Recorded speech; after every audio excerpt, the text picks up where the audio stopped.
Secretary, Ms. Maria Isabel L. Concepcion.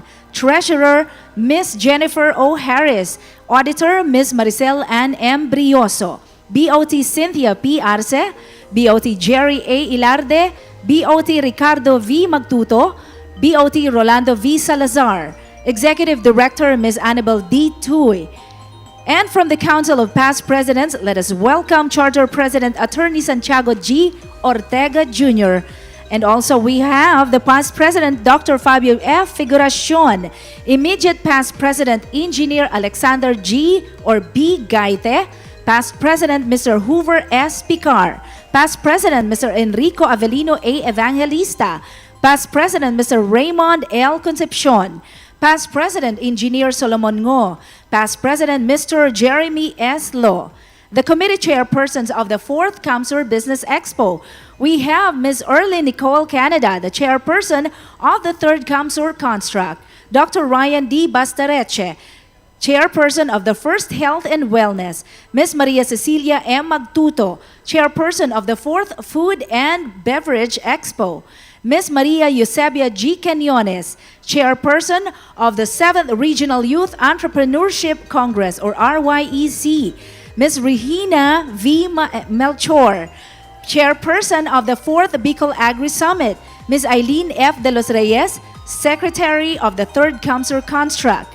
Attorney Leo V. Cainto, the president of Naga City CamSur Realtors or Realtors Board Incorporated and CamSur Construct event partner. We also would like to thank Bridge Bicol, where public-private partnership bridges the passage of ideas and provision of industry support mechanisms for a stronger, resilient, and empowered Bicolano MSMEs. And right now, we would like to invite you once again at 1 o'clock. We will be back. Right now, we will be having our conference break, but stay with us until the end of the program because you may never know, you may win later in this afternoon's raffle. Good afternoon. We would like to thank our valued partners for the year 2021. Province of Camarines Sur, Department of Agriculture, Region 5, Department of Trade and Industry, Angena Trading, GCI Construction and Development Corporation, Jurassic Construction and Supplies, Pixeled Solution, Medlane Enterprises, Ngo & Sons Trading and Industries Incorporated, SVM Marketing Solutions OPC, Tugawi Cove Resort. Our gold sponsors: Department of Public Works and Highways Region 5, White Gold Earth Builders.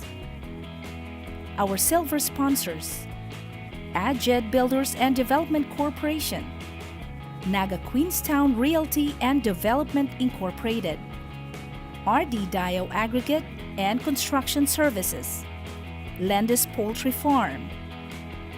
Our bronze sponsors: Arbin Beach Resort, Jamaica Realty and Marketing Corporation, LDN Builders and Construction Supply, NHB Real Estate Management Services, Olivan Hardware Depot, Standard Insurance, Sterling Insurance Company Incorporated, Pacific Paint Boysen Philippines Incorporated. Our donors: Akim Enterprises, Centerline Construction Equipment Rentals, Centerline Hardware and Construction Supply, Del Par Construction and Supplies, JAJV Construction and Development Corporation, Jerope Engineering Services, Leo Ross Enterprise, Bridge Bicol. We would like to thank our valued partners for the year 2021.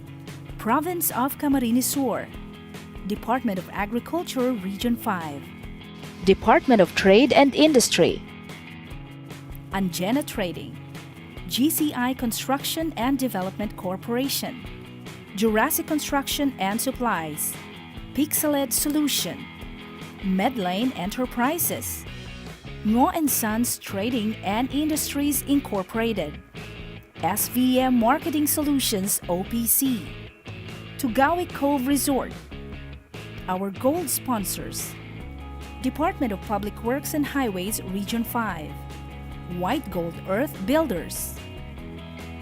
Our silver sponsors: AdJed Builders and Development Corporation, Naga Queenstown Realty and Development Incorporated, RD Dio Aggregate and Construction Services, Landis Poultry Farm. Our bronze sponsors: Arbin Beach Resort, Jamaica Realty and Marketing Corporation, LDN Builders and Construction Supply, NHB Real Estate Management Services, Olivan Hardware Depot, Standard Insurance, Sterling Insurance Company Incorporated, Pacific Paint Boysen Philippines Incorporated. Our donors: Akim Enterprises, Centerline Construction Equipment Rentals, Centerline Hardware and Construction Supply, Del Par Construction and Supplies, JAJV Construction and Development Corporation, Jerope Engineering Services, Leo Ross Enterprise. Bridge Bicol. We would like to thank our valued partners for the year 2021. Province of Camarines Sur, Department of Agriculture Region 5, Department of Trade and Industry, Angena Trading, GCI Construction and Development Corporation, Jurassic Construction and Supplies, Pixeled Solution, Medlane Enterprises, Ngo & Sons Trading and Industries Incorporated, SVM Marketing Solutions OPC, Tugawi Cove Resort. Our gold sponsors: Department of Public Works and Highways Region 5, White Gold Earth Builders. Our silver sponsors: AdJed Builders and Development Corporation, Naga Queenstown Realty and Development Incorporated, RD Dio Aggregate and Construction Services, Landis Poultry Farm. Our bronze sponsors: Arbin Beach Resort, Jamaica Realty and Marketing Corporation, LDN Builders and Construction Supply, NHB Real Estate Management Services, Olivan Hardware Depot, Standard Insurance, Sterling Insurance Company Incorporated, Pacific Paint Boysen Philippines Incorporated.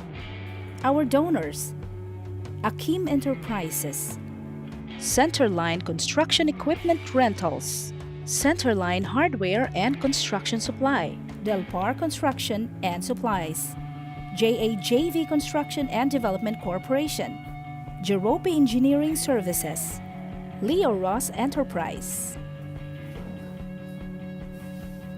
Bridge Bicol. We would like to thank our valued partners for the year 2021. Province of Camarines Sur, Department of Agriculture Region 5, Department of Trade and Industry, Angena Trading, GCI Construction and Development Corporation, Jurassic Construction and Supplies, Pixeled Solution, Medlane Enterprises, Ngo & Sons Trading and Industries Incorporated, SVM Marketing Solutions OPC, Tugawi Cove Resort. Our gold sponsors: Department of Public Works and Highways Region 5, White Gold Earth Builders. Our silver sponsors: AdJed Builders and Development Corporation, Naga Queenstown Realty and Development Incorporated, RD Dio Aggregate and Construction Services, Landis Poultry Farm. Our bronze sponsors: Arbin Beach Resort, Jamaica Realty and Marketing Corporation, LDN Builders and Construction Supply, NHB Real Estate Management Services, Olivan Hardware Depot, Standard Insurance, Sterling Insurance Company Incorporated, Pacific Paint Boysen Philippines Incorporated. Our donors: Akim Enterprises, Centerline Construction Equipment Rentals, Centerline Hardware and Construction Supply, Del Par Construction and Supplies, JAJV Construction and Development Corporation, Jerope Engineering Services, Leo Ross Enterprise, Bridge Bicol. We would like to thank our valued partners for the year 2021. Province of Camarines Sur, Department of Agriculture Region 5, Department of Trade and Industry, Angena Trading, GCI Construction and Development Corporation, Jurassic Construction and Supplies, Pixeled Solution, Medlane Enterprises, Ngo & Sons Trading and Industries Incorporated, SVM Marketing Solutions OPC, Tugawi Cove Resort. Our gold sponsors: Department of Public Works and Highways Region 5, White Gold Earth Builders. Our silver sponsors: Adjed Builders and Development Corporation, Naga Queenstown Realty and Development Incorporated, RD Dio Aggregate and Construction Services, Landis Poultry Farm.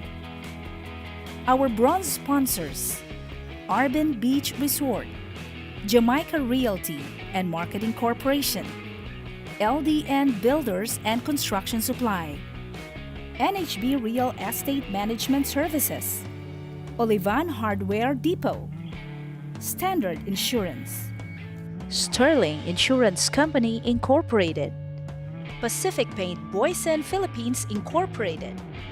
Our donors: Akim Enterprises, Centerline Construction Equipment Rentals, Centerline Hardware and Construction Supply, Del Par Construction and Supplies, JAJV Construction and Development Corporation, Jerope Engineering Services, Leo Ross Enterprise,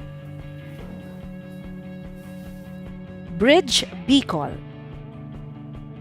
We would like to thank our valued partners for the year 2021. Province of Camarines Sur, Department of Agriculture Region 5, Department of Trade and Industry, Angena Trading, GCI Construction and Development Corporation, Jurassic Construction and Supplies, Pixeled Solution, Medlane Enterprises, Ngo & Sons Trading and Industries Incorporated, SVM Marketing Solutions OPC, Tugawi Cove Resort. Our gold sponsors: Department of Public Works and Highways Region 5, White Gold Earth Builders. Our silver sponsors: Adjed Builders and Development Corporation, Naga Queenstown Realty and Development Incorporated, RD Dio Aggregate and Construction Services, Landis Poultry Farm. Our bronze sponsors: Arbin Beach Resort, Jamaica Realty and Marketing Corporation, LDN Builders and Construction Supply, NHB Real Estate Management Services, Olivan Hardware Depot, Standard Insurance, Sterling Insurance Company Incorporated, Pacific Paint Boysen Philippines Incorporated.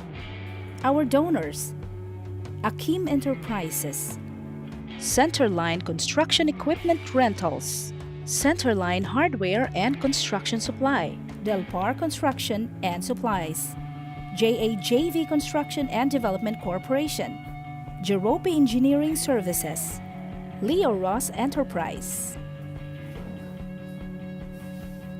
Bridge Bicol. We would like to thank our valued partners for the year 2021. Province of Camarines Sur, Department of Agriculture Region 5, Department of Trade and Industry, Angena Trading, GCI Construction and Development Corporation, Jurassic Construction and Supplies, Pixeled Solution, Medlane Enterprises, Ngo & Sons Trading and Industries Incorporated, SVM Marketing Solutions OPC, Tugawi Cove Resort. Our gold sponsors: Department of Public Works and Highways Region 5, White Gold Earth Builders.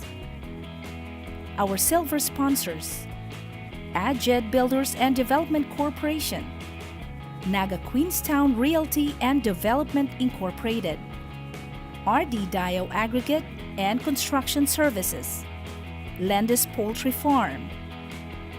Our bronze sponsors: Arbin Beach Resort, Jamaica Realty and Marketing Corporation, LDN Builders and Construction Supply, NHB Real Estate Management Services, Olivan Hardware Depot, Standard Insurance, Sterling Insurance Company Incorporated, Pacific Paint Boysen Philippines Incorporated.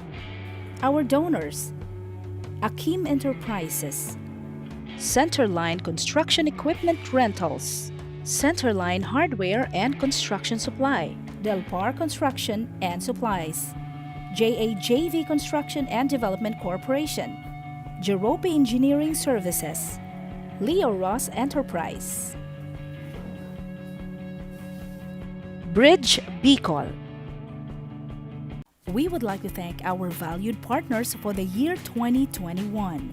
Province of Camarines Sur, Department of Agriculture Region 5, Department of Trade and Industry, Anjena Trading, GCI Construction and Development Corporation, Jurassic Construction and Supplies, Pixeled Solution, Medlane Enterprises, Ngo & Sons Trading and Industries Incorporated, SVM Marketing Solutions OPC, Tugawi Cove Resort. Our gold sponsors: Department of Public Works and Highways Region 5, White Gold Earth Builders. Our silver sponsors: Adjed Builders and Development Corporation, Naga Queenstown Realty and Development Incorporated, RD Dio Aggregate and Construction Services, Landis Poultry Farm. Our bronze sponsors: Arbin Beach Resort, Jamaica Realty and Marketing Corporation, LDN Builders and Construction Supply, NHB Real Estate Management Services, Olivan Hardware Depot, Standard Insurance, Sterling Insurance Company Incorporated, Pacific Paint Boysen Philippines Incorporated.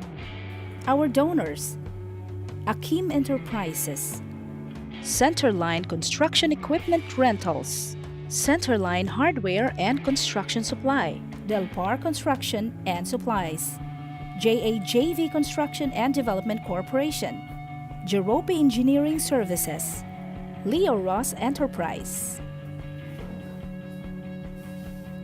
Bridge Bicol. We would like to thank our valued partners for the year 2021. Province of Camarines Sur, Department of Agriculture Region 5, Department of Trade and Industry, Anjena Trading, GCI Construction and Development Corporation, Jurassic Construction and Supplies, Pixeled Solution, Medlane Enterprises, Ngo & Sons Trading and Industries Incorporated, SVM Marketing Solutions OPC, Tugawi Cove Resort. Our gold sponsors: Department of Public Works and Highways Region 5, White Gold Earth Builders. Our silver sponsors: Adjed Builders and Development Corporation, Naga Queenstown Realty and Development Incorporated, RD Dio Aggregate and Construction Services, Landis Poultry Farm. Our bronze sponsors: Arbin Beach Resort, Jamaica Realty and Marketing Corporation, LDN Builders and Construction Supply, NHB Real Estate Management Services, Olivan Hardware Depot, Standard Insurance, Sterling Insurance Company Incorporated, Pacific Paint Boysen Philippines Incorporated. Our donors: Akim Enterprises, Centerline Construction Equipment Rentals, Centerline Hardware and Construction Supply, Delpar Construction and Supplies, JAJV Construction and Development Corporation, Jerope Engineering Services, Leo Ross Enterprise, Bridge Bicol. We would like to thank our valued partners for the year 2021. Province of Camarines Sur, Department of Agriculture Region 5, Department of Trade and Industry, Angena Trading, GCI Construction and Development Corporation, Jurassic Construction and Supplies, Pixeled Solution, Medlane Enterprises, Ngo & Sons Trading and Industries Incorporated, SVM Marketing Solutions OPC, Tugawi Cove Resort. Our gold sponsors: Department of Public Works and Highways Region 5, White Gold Earth Builders. Our silver sponsors: Adjed Builders and Development Corporation, Naga Queenstown Realty and Development Incorporated, RD Dio Aggregate and Construction Services, Landis Poultry Farm. Our bronze sponsors: Arbin Beach Resort, Jamaica Realty and Marketing Corporation, LDN Builders and Construction Supply, NHB Real Estate Management Services, Olivan Hardware Depot, Standard Insurance, Sterling Insurance Company Incorporated, Pacific Paint Boysen Philippines Incorporated. Our donors: Akim Enterprises, Centerline Construction Equipment Rentals, Centerline Hardware and Construction Supply, Delpar Construction and Supplies, JAJV Construction and Development Corporation, Jerope Engineering Services, Leo Ross Enterprise, Bridge Bicol. We would like to thank our valued partners for the year 2021. Province of Camarines Sur, Department of Agriculture Region 5, Department of Trade and Industry, Angena Trading, GCI Construction and Development Corporation, Jurassic Construction and Supplies, Pixeled Solution, Medlane Enterprises, Ngo & Sons Trading and Industries Incorporated, SVM Marketing Solutions OPC, Tugawi Cove Resort. Our gold sponsors: Department of Public Works and Highways Region 5, White Gold Earth Builders. Our silver sponsors: Adjed Builders and Development Corporation, Naga Queenstown Realty and Development Incorporated, RD Dio Aggregate and Construction Services, Landis Poultry Farm. Our bronze sponsors: Arbin Beach Resort, Jamaica Realty and Marketing Corporation, LDN Builders and Construction Supply, NHB Real Estate Management Services, Olivan Hardware Depot, Standard Insurance, Sterling Insurance Company Incorporated, Pacific Paint Boysen Philippines Incorporated. Our donors: Akim Enterprises, Centerline Construction Equipment Rentals, Centerline Hardware and Construction Supply, Delpar Construction and Supplies, JAJV Construction and Development Corporation, Jerope Engineering Services, Leo Ross Enterprise, Bridge Bicol. We would like to thank our valued partners for the year 2021. Province of Camarines Sur, Department of Agriculture Region 5, Department of Trade and Industry, Angena Trading, GCI Construction and Development Corporation, Jurassic Construction and Supplies, Pixeled Solution, Medlane Enterprises, Ngo and Sons Trading and Industries Incorporated, SVM Marketing Solutions OPC, Tugawi Cove Resort. Our gold sponsors: Department of Public Works and Highways Region 5, White Gold Earth Builders. Our silver sponsors: AdJed Builders and Development Corporation, Naga Queenstown Realty and Development Incorporated, RD Dio Aggregate and Construction Services, Landis Poultry Farm. Our bronze sponsors: Arbin Beach Resort, Jamaica Realty and Marketing Corporation, LDN Builders and Construction Supply, NHB Real Estate Management Services, Olivan Hardware Depot, Standard Insurance, Sterling Insurance Company Incorporated, Pacific Paint Boysen Philippines Incorporated. Our donors: Akim Enterprises, Centerline Construction Equipment Rentals, Centerline Hardware and Construction Supply, Delpar Construction and Supplies, JAJV Construction and Development Corporation, Jerope Engineering Services, Leo Ross Enterprise. Bridge Bicol. We would like to thank our valued partners for the year 2021.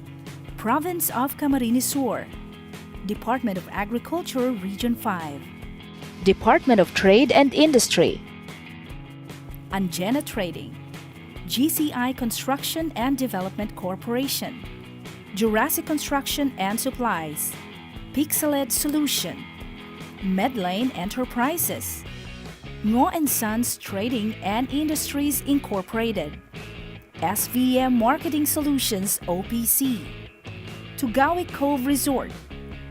Our gold sponsors: Department of Public Works and Highways Region 5, White Gold Earth Builders.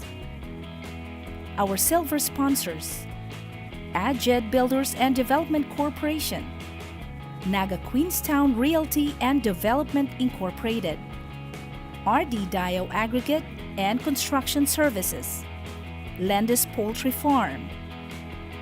Our bronze sponsors: Arbin Beach Resort, Jamaica Realty and Marketing Corporation, LDN Builders and Construction Supply, NHB Real Estate Management Services, Olivan Hardware Depot, Standard Insurance, Sterling Insurance Company Incorporated, Pacific Paint Boysen Philippines Incorporated. Our donors: Akim Enterprises, Centerline Construction Equipment Rentals, Centerline Hardware and Construction Supply, Delpar Construction and Supplies, JAJV Construction and Development Corporation, Jerope Engineering Services, Leo Ross Enterprise. Bridge Bicol.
really came at the worst possible time. Has ordered all businesses to shut down. Australia's bushfire. 10,000 families have been 200-mile-an-hour winds.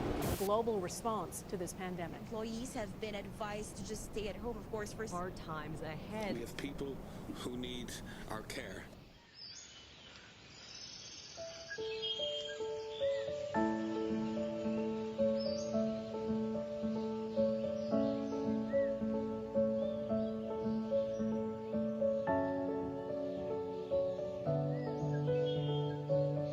Peace of mind. It ignites hope, builds resilience. It enables us to enjoy freedom, embrace opportunities, celebrate life. At Standard Insurance, our story is anchored on this transformative purpose.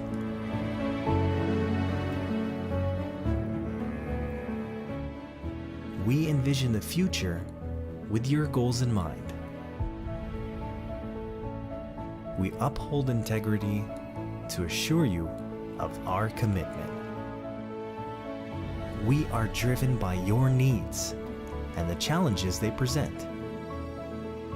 We strive to be the best, to give the service you deserve.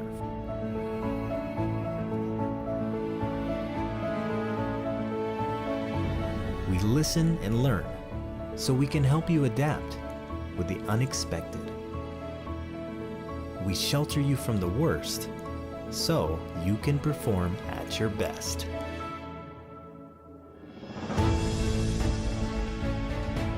Because when nothing can hold you back, you have the confidence to explore new frontiers, welcome new opportunities, and have faith in the future.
The COVID 19 pandemic changed how the construction industry does business, from scheduling projects to hiring workers to meeting with clients. Rising construction costs and labor shortages persist, challenging the industry to innovate new ideas, while stricter regulations contribute to a reduced margin for error and waste. Welcome to our session on construction trends. Introduction of speaker for digital technology in construction.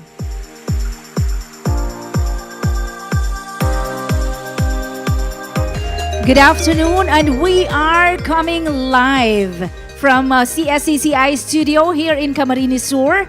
I am deeply honored to introduce to you our very first speaker for the third CamSur Construct, this third session and last session of today. Our speaker is what I call the rock star in the company, holding the key responsibilities to identify and develop new business opportunities, building relationships with customers, suppliers, distributors, partners, and vendors.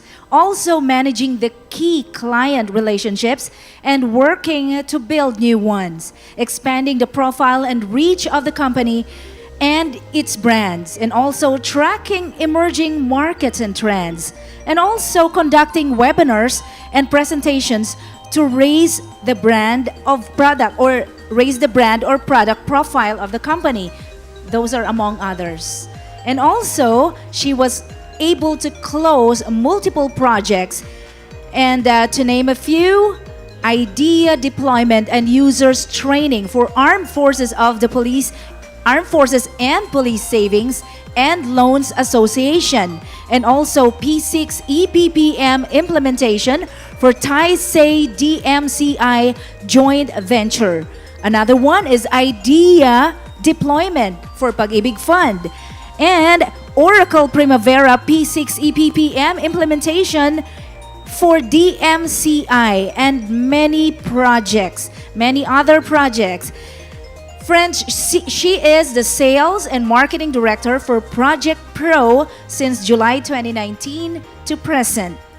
It's my honor to present to you our dear speaker, Miss Maria Gwen Guemo. Marhay na aldaw sa inyo ka, boss. I am very happy to be part of this third CamSur Construct and discuss about the new construction technologies. With such overwhelming attendees, indeed, pandemic has brought to us this unforeseen mode of communication. You know, I used to visit CamSur, hence your place is near to my heart because of my Tita Nympha Guemo. She used to serve at the Department of Education before she got transferred to Camarines Norte. My name is Gwen Guemo, the Business Development Director of Project Pro, who is aiming to become your partner to your digitization or even to your road to digital transformation. Today, I will share with you the industry digitization and, more importantly, the new construction technologies. We will show our viewpoint in monitoring all your activities or projects, or the panorama of managing all your portfolios and processes in one platform and bringing out the best in your team while ensuring to finish your sustainable constructions on time and on budget. So just to give you a short background of who we are, our company has been established in 2010 as a collaborative venture of CIM Technologies Incorporated and Crown System Global Group in Singapore. Our office is located in Makati City. Project Pro has been in the industry for 10 years, accelerating project success.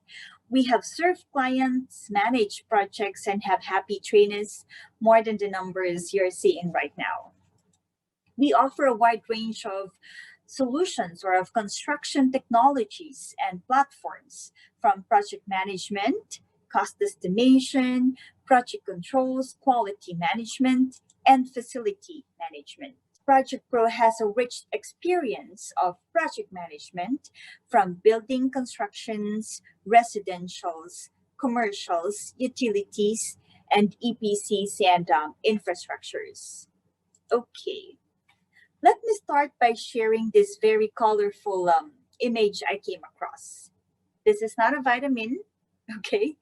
This is a data gathered by McKinsey Global Institute showing the industry digitization index. Information and communication technology, or ICT, is relatively high when it comes to digitization. And you see, next is media. Have you found a construction industry? Okay, there you go. Next to hunting and agriculture. Have you ever thought of this? Okay, construction industry is relatively low when it comes to digitization. There is a substantial requirement to catch up. And this is how we perceive our future. We want to bring construction and engineering to meet the erratic customers' demand and bring it to the process of switching to that new approach, or commonly known as digital transformation. And this is inevitable. Here are the drivers why we need to adopt now. Okay, so I'd like you to try to look around you. Observe the market and your customers. You'll notice that there are more and more and more bigger and more complex projects. Large companies are exploring and investing from one continent to another, aiming to grow their business in global markets. Infrastructures are aging, and there's a huge demand on emerging countries too. With all these facts, what's our strategy for sustainability? How do we address the resource scarcity? Filipinos are said to be resilient, but how do we adopt this resilience to the construction industry, noting the natural calamities or the natural disasters that we have in the country? Another thing, have you noticed the unfolding provinces, the metropolitan, or the urbanization in our country?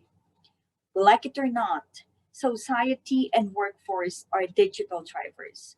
Workers are aging. The most talented, they now have gray hairs. And, the pandemic, the Philippine construction industry has been severely affected by this disruption caused by the COVID-19 pandemic. The global data predicts that the industry's output will shrink a very significant percentage. Last but not the least are politics and the regulation. This goes together. But how do we like to discern these things? Are these threats, or as a matter of fact, an opportunity for us to be better?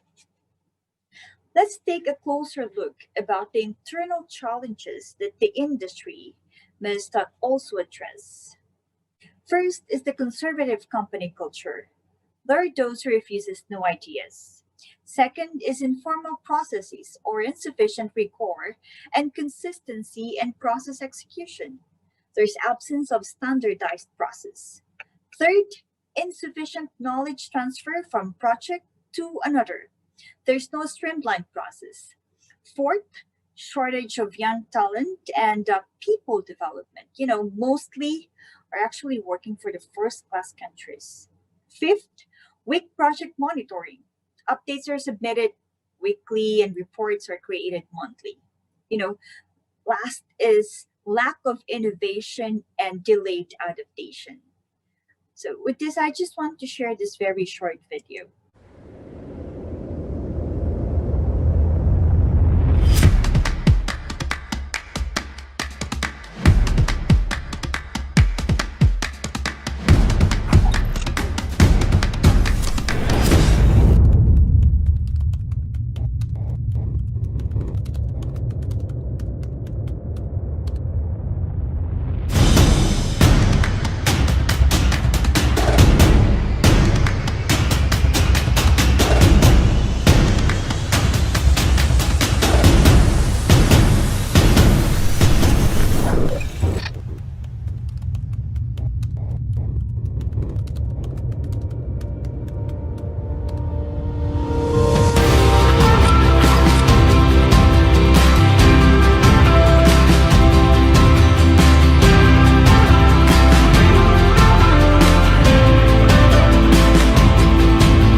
Okay, you know, Chalkfield once said that you can either resist change and potentially get run over by it, or you can choose to cooperate with it, adapt to it, and learn how to benefit from it. And when you embrace change, you will begin to see it as an opportunity for growth. This global crisis has compelled each and every one of us, as an individual, as a member in the society or organization, to reshape our daily activities, to adjust to the new normal, and to revisit our goals and find new ways in achieving value maximization and benefit realization that will lead us to digital transformation. And it seems that the world has embraced this change, which started from highly developed countries veering away from manual processes, converting to digital forms, leading to construction technology adaptation. And so let me impart with you the best practices we've seen effective and timely. Based on our customers' engagements, use cases, and experiences, we have chosen three best practices that will bring your team to meet the erratic customers' demand. The first best practice is to leverage on construction technology and software application. Hence, your topic in this CamSur Construct is really very important. I never imagined that a multi-million company has been there and very progressive for more than 4 decades has no written workflow. Can you imagine? No written process. And when you see the majority of their employee population, more than 50% are matured. Hence, there is a threat of failure in the very near future. And this truth has compelled them in investing to software applications to implement consistency in their standards and become process oriented than personal approach.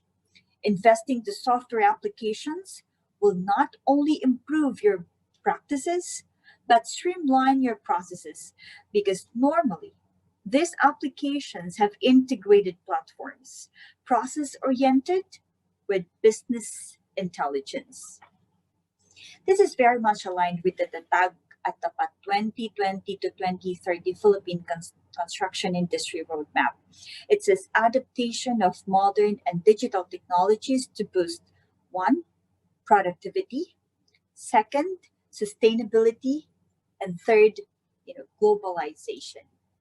Yes, we can actually apply and use this software application from pre-construction, construction, and even to the post-construction, because tailoring and construction technology now really ramping up. You have applications for design, mobilization, field execution, handover, and operation. It has even doubled in the past 10 years, according to the study of McKinsey. Companies investing in intelligent construction tools, just like what you're seeing on the screen right now, are now enjoying the improved profits and efficiencies. They are able to finish projects on time and on budget using the Oracle Primavera Physics or Lecosoft Power Project in monitoring their projects, and TLOS for their linear project using Change diagram, and building outstanding quality projects with Novate Field Management. Some other significant goals to be addressed, like chaos, spaces, and gaps, including cost reduction, has been achieved. Oracle Aconex and Isetia will provide you a common data environment and document management system. And I tell you, you'll achieve 96 to 100% client satisfaction. We offer not only an integrated project delivery, but partnership.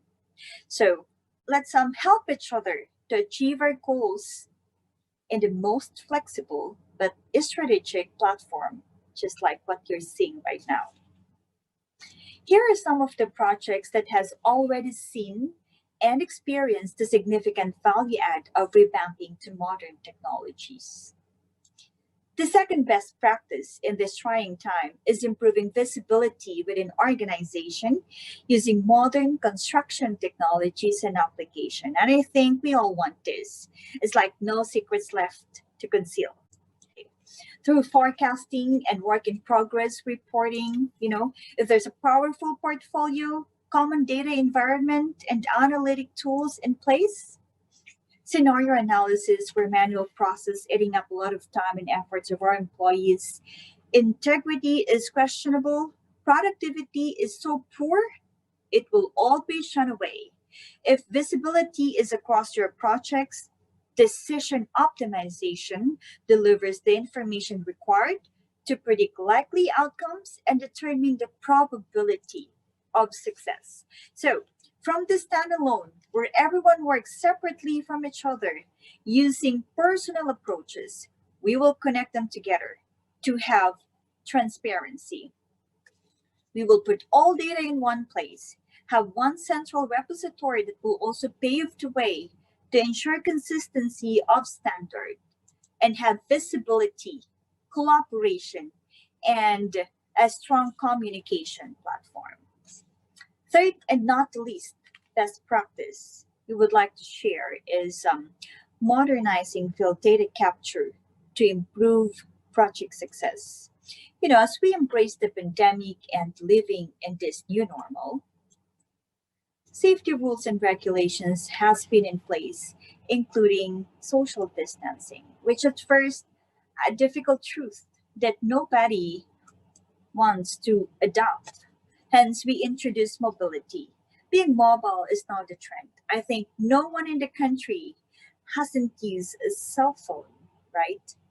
Okay, with this, the enterprise setup I have mentioned earlier, we will connect all the stakeholders, internal and external, from the job site to the head office and even to those who are working from home. Okay, making activities, project management, monitoring easier and faster. Again, here are the three best practices we want the construction and engineering to know, and I'd like you to remember and hopefully adopt the sooner. The up, the visibility, and the no contact collaboration. Thank you for listening. I hope you learned a lot today regarding the new construction technologies. Please scan our QR should you want to sit down with us and discuss further. Once again, my name is Gwen Guemo from Project Pro, accelerating project success. Thank you very much.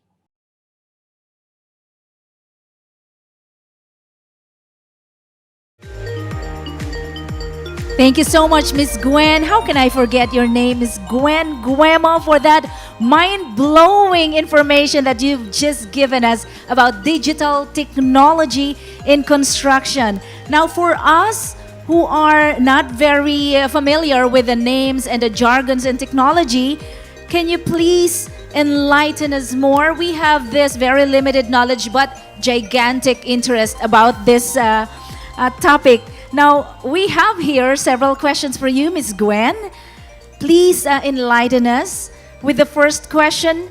Is the third model or the 3D model integrated into your system? Again, is the 3D model integrated into your system?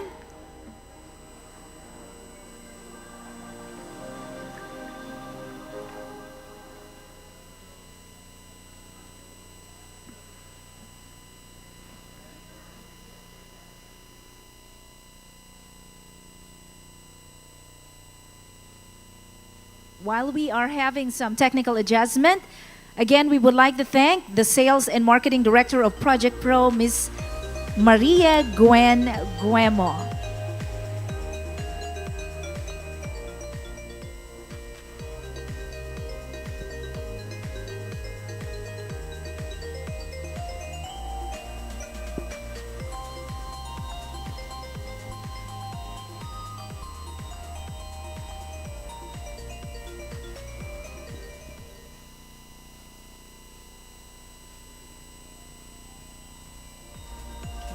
time.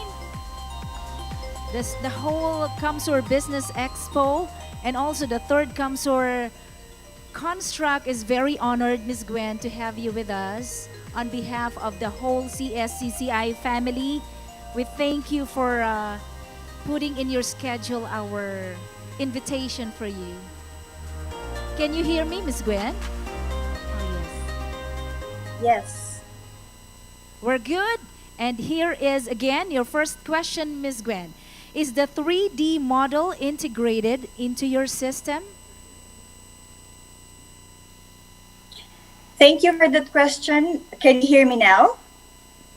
Yes, we can. You can. Loud and clear. Thank you. Okay, perfect. Thank you. That's a very nice question. Okay, the answer is yes. Our solution is integrated with 3D model. As a matter of fact, with the BIM. So if you would like to be able to monitor the progress of your project using your 3D model, you can see that one instead of just the usual Gantt chart. So yes, it is integrated with a 3D model. Another question is, does costos include digital takeoffs and BOQ generation? Again, does costos include digital takeoffs and BOQ generation? Thank you for that question. Yes. Right now, the cost estimating tool that we have is what you call COS.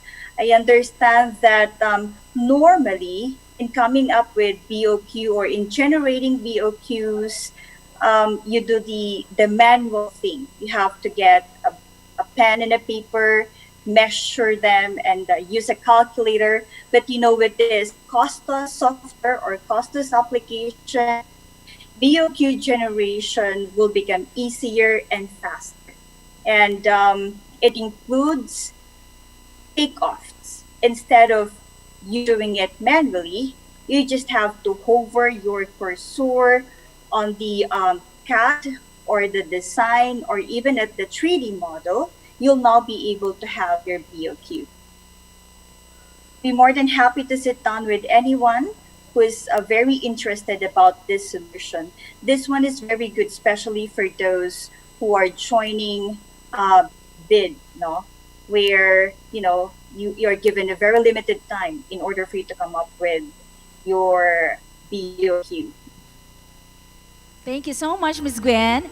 And the third question is, what are the solutions currently used in the country? Again, what are the solutions currently used in the country? Okay. Almost all of the solutions that I've showed earlier are being used in the country. Really depends on the pain points right now that you would like to start digitizing. There are different ways. There are different approaches when it comes to digital transformation. If you would like to digitize one step at a time, first we have to identify which one do we like to prioritize. If it comes to the project monitoring, being able to monitor the progress of the project, right now, a lot of companies are using the Primavera P6, also the Power Project. And when it comes to linear projects, as a matter of fact, the railways that we have in the country are use TLOS and also P6. So those solutions are very effective when it comes to project monitoring and TLOS for the chainage diagram. And a lot is also currently using the Nuvei, especially those who would like to build outstanding projects, who would like to build quality projects. So they're also using this platform called Nuvei platform. And apart from that, if there is, and right now, even the government is currently using this platform, which is what we call the Oracle AConnect, in which this platform will be able to document the whole project and will be able to provide you data environment, electronic data management, where the communication between the designer going to the project um, team, okay, and implementing the project.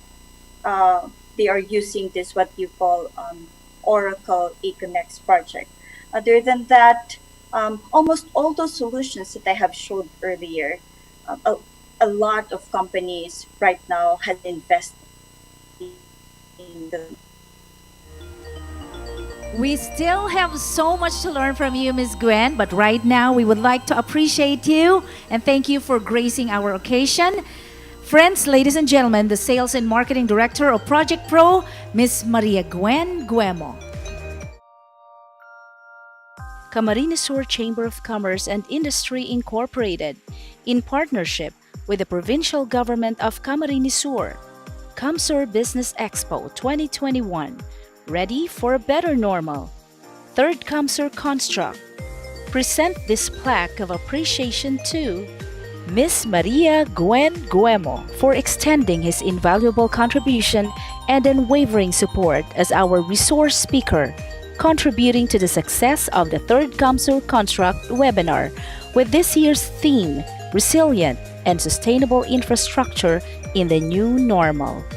Signed by Chairperson of Third CamSur Construct, Erlene Nicole Canada, Chairperson of CamSur Business Expo 2021, Maria Emma F. Llorin, and President of Camarines Chamber of Commerce and Industry Incorporated, Maria Soledad V. Magtuto.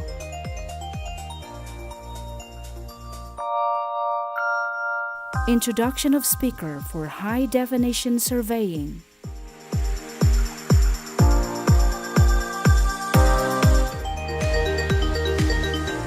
Our speaker graduated in 1991 with a bachelor's degree in geodetic engineering at the University of the Philippines, Diliman, Quezon City, and was licensed a year after as geodetic engineer.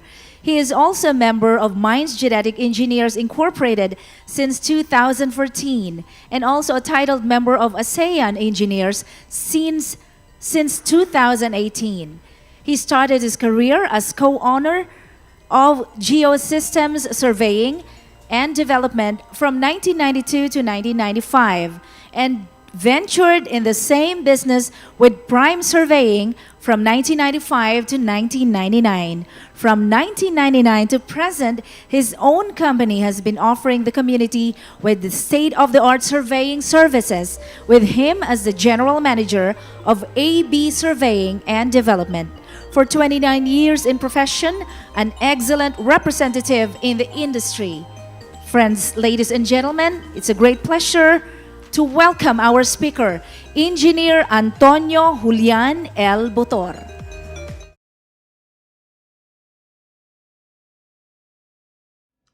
A pleasant day to all of you. Let me first extend my thanks to all the organizers and those who extended their efforts in making this third CamSur Construct a reality. In spite of all the challenges brought about by the COVID-19 pandemic, for inviting me here in this event. Also, to those attending this two-day affair, I would like to thank you also, and hopefully I will be able to share our technology in LiDAR surveying and enlighten everyone with the benefits of this technology in the field of surveying. AB Surveying and Development was established in 1998. You may have heard already from your friends, Facebook, and other media about drone surveying. We are very enthusiastic of this so-called new technology. But in reality, drone surveying or photogrammetric surveying is an old surveying method and is probably more than 50 years old. In the absence of the invention of lasers and the need to map out large areas where conventional surveying is almost impossible, photogrammetry was used. Ipapaliwanag ko po sa inyo kung paano nag-work ang photogrammetry. Ang photogrammetry po, usually ang camera ay ilinalagay sa ilalim ng eroplano. Okay. Habang lumilipad ang eroplano, ay kumukuha siya ng mga litrato sa baba. And kinakailangan, habang lumilipad yung eroplano, ang mga images na kinukuha niya ay kinakailangan may overlapping. Bakit? Dito sa overlapping, nakaka-create tayo ng 3D image ng project area. So katulad ng nandito sa illustrations, for example, kumuha ng picture ang camera 1 and kumuha rin ng picture yung camera 2. Dito makikita yung difference niya na makikita mo yung taas nung, more or less yung taas nung object na yon. Depende kung saan naka-orient ang camera. So isipin natin na itong camera 1 ay yung kaliwang mata natin at yung camera 2 is yung kanang mata. So the measurement in photogrammetry is ganito. Meron tayong flying altitude, alam natin kung ano yung focal distance ng lens, tapos masusukat dito kung dalawa ang image natin na nag-o-overlap, makikita natin kung ano ang approximate height ng isang bagay sa ilalim. Katulad din to ng nasa mata natin. Okay.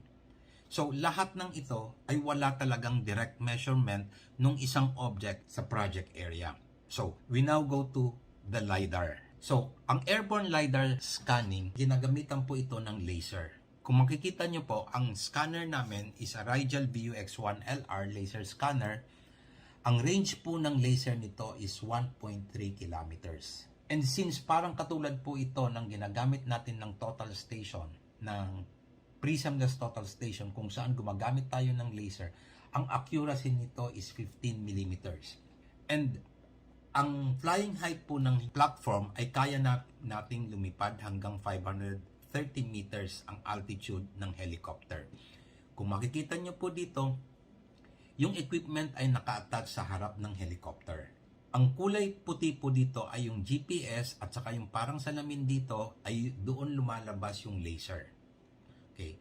Ang field of view po nitong equipment na to is 330 degrees. So, ibig sabihin, halos lahat ng daanan niya ay makukuha, mai-scan ng scanner natin. So, ano yung advantage ng LiDAR? And ano tong LiDAR na to? Actually, ang ibig sabihin ng LiDAR is light detection and ranging. Simple po ito. It's a laser light na yun po yung ginagamit natin para sukatin kung ano man ang gusto nating sukatin sa baba. So, ang kagandahan lang po ng LiDAR, nagme-measure po siya ng 750,000 points per second. Marami siyang nasusukat, halos lahat ng madaanan ng helicopter or madaanan ng equipment is nasusukat niya. Pero magtatanong tayo, paano natin masusukat ang isang bagay kung yung equipment natin ay gumagalaw, lalo na kung naandun to sa helicopter? Okay. Kaya tayo merong tatlong components ng LiDAR system. Number 1, yung IMU, nakalagay yun dun sa equipment. Ano yung IMU? Ang IMU or what we call the Inertial Measurement Unit. Ito ay nakalagay sa equipment para kung gumagalaw man ang platform or ang equipment, halimbawa umiikot sa X-axis yung helicopter or sa Y-axis or sa Z-axis, nako-compensate ito ng IMU on real-time basis. So, during the time na nagbato siya ng laser, pag umikot yung helicopter, nasisense yan ng IMU. So, kino-correct niya ngayon para tama pa rin yung position, makukuha pa rin yung real position ng object na nasa baba. Since lumilipad ang helicopter, kinakailangan every time na nagbabato siya and nagre-receive siya ng signal ng laser, kinakailangan yung equipment na tatrack or may trajectory tayo kung saan na nakapwesto yung equipment. Kaya po meron tayong GPS. So, kinakailangan very accurate yung GPS natin. Usually, ang ginagamit ng GPS dito ay yung dual frequency GPS. It gives you the precise location of the scanner at the time na nag-i-scan. So, every 1 second, kukuha siya ng location, ibabato niya para malaman natin kung nasa ang position niya nung time na nagli-laser siya. Kung makikita natin dito sa picture, may makikita tayo dito na kulay yellow. Ito ang isa pang GPS kung saan ang tinatawag natin dito. Ito yung base station. And lahat ng data during the time of the flight is kukunin natin kasi nire-receive to ng galing sa satellite yung mga signal, at the same time yung base station nagre-receive din ng signal. We use the post-processing sa Rigel. Ang ginagamit dito is the Trimble's post-pack software. It gives you the trajectory during the time of the flight, every second. So every second may position na ibinibigay yung GPS para alam kaagad kung nasa ang position nung time na nag-emit siya ng laser at nag-receive siya nung signal ng laser. So, doon, kinakailangan eksakto na kasi pati rotation ng equipment, pati yung paggalaw ng equipment, nasisensyon ng dalawa, IMU and GPS. Ang pangatlong component na kinakailangan natin maging accurate is the laser scanner. Ang laser scanner, ang gagawin niya, habang gumagalaw yung helicopter, umiikot yung sensor niya, nagbabato siya ng 750,000 measurements per second. So, halos lahat ng daanan niya is nakukuhanan niya ng individual measurement. Ipapakita namin sa inyo kung paano ito nag-work at saka kung ano yung makikita nyo na result ng LiDAR. And by the way, ang LiDAR equipment namin may naka-attach din na camera kung saan simultaneously makakagawa kami ng photogrammetry, and at the same time we can get data coming from the LiDAR. Ang question natin ngayon, paano ngayon kung ang project area natin is full of vegetations? There are two types of LiDAR. One, what we call is the phase-based, or ipapakita namin sa inyo mamaya. Ano tong phase-based na to? Etong phase-based na to is a very accurate measurement using the laser, pero hindi kaya nitong tumagos sa mga vegetations. And with the phase-based LiDAR, napakaikli lang ng range ng laser niya. Usually 300 meters, 100 meters lang. Pero ang ginagamit natin sa topo survey, kung saan may mga vegetation, ang ginagamit natin yung pangalawang klaseng LiDAR. What we call the time of flight LiDAR. Ano tong time of flight LiDAR? This type of LiDAR has the capability of a number of returns. Actually, what we call is the multiple return capability. Anong ibig sabihin nito? For example, may isang laser na ibinato niya papunta sa ground. Kung meron siyang vegetation, most probably yung mga dahon tatamaan niya. But then some of that light would still penetrate papunta sa ground. Then sometimes pagpunta ng laser na yon, may tatamaan na naman siyang ulit na mga dahon. Then most probably lulusot pa rin siya. Pag lumusot siya, baka meron na namang dahon. Tatamaan na naman niya. We call that the third return. And until such time na yung light is tatamaan niya yung ground. But since yung ground is a solid surface at saka hindi siya translucent, is yung light hanggang doon na lang, ibabalik niya na yon. Ito ngayon ang tinatawag natin na last return. Napaka-importante po nito na yung LiDAR natin is capable of multiple returns. Bakit? Ipapakita namin sa inyo mamaya na with this type of LiDAR, kaya nating maklasify, kaya nating ma-differentiate ang vegetation from ground or from structures. So, paano tayo nag-a-acquire ng LiDAR? First, yung typical na ginagawa sa survey is the establishment of control. So, ibig sabihin, mag-establish tayo ng control, we refer it to NAMRIA, and for the elevation, we refer it from the benchmark established also by NAMRIA. So, sa establishment ng control, we use the GPS static method, kung saan ilinalagay natin sa mga in-establish natin na control yung mga GPS at saka ino-observe natin siya for at least 45 minutes hanggang siguro mga 1 hour and 30 minutes. So, andun lang po siya. Pagkatapos po nun, ipaprocess namin yung control. getting the data from the satellite, then meron na po tayong coordinates and elevation ng bawat control. So, during the data acquisition or yung pagla-LiDAR natin, yung isang dual frequency GPS ay itatayo namin sa isang control point.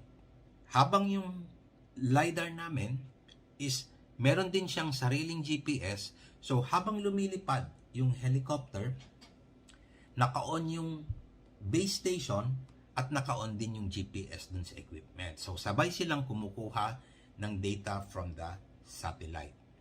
So pag nakuha na po yung data na yon, ipaprocess namin yung trajectory, kukunin namin yung data from the base station, kukunin din namin yung data ng GPS na galing dun sa equipment, ipaprocess natin yun to form a trajectory. From that trajectory, kukunin naman namin yung mga data nung mga laser, then ipaprocess namin yun using the proprietary software ng Rigel. Pag na-process na po namin yon, meron po tayong tinatawag na post-processing, wherein naandun na po, lalabas doon, ika-classify namin yung mga data into vegetations, into different structures, may mga noise, pagka may moisture na makikita tayo. Then, pag na-classify na natin into different classifications, pwede na namin na ihiwalay ang ground classification. Kasi ito pong ground classification, ito po yung napaka-importante sa pag-create ng DTM. Ano tong DTM na to? It's the Digital Terrain Model. Kung saan, ang kinukuha lang namin, pinaprocess lang namin para makita natin yung model o yung itsura ng lupa underneath the vegetation. Ang pinaprocess lang namin dito ay yung ground. So after that, we now have the output generation. Ano yung output generation na to? Usually, it's the topographic map.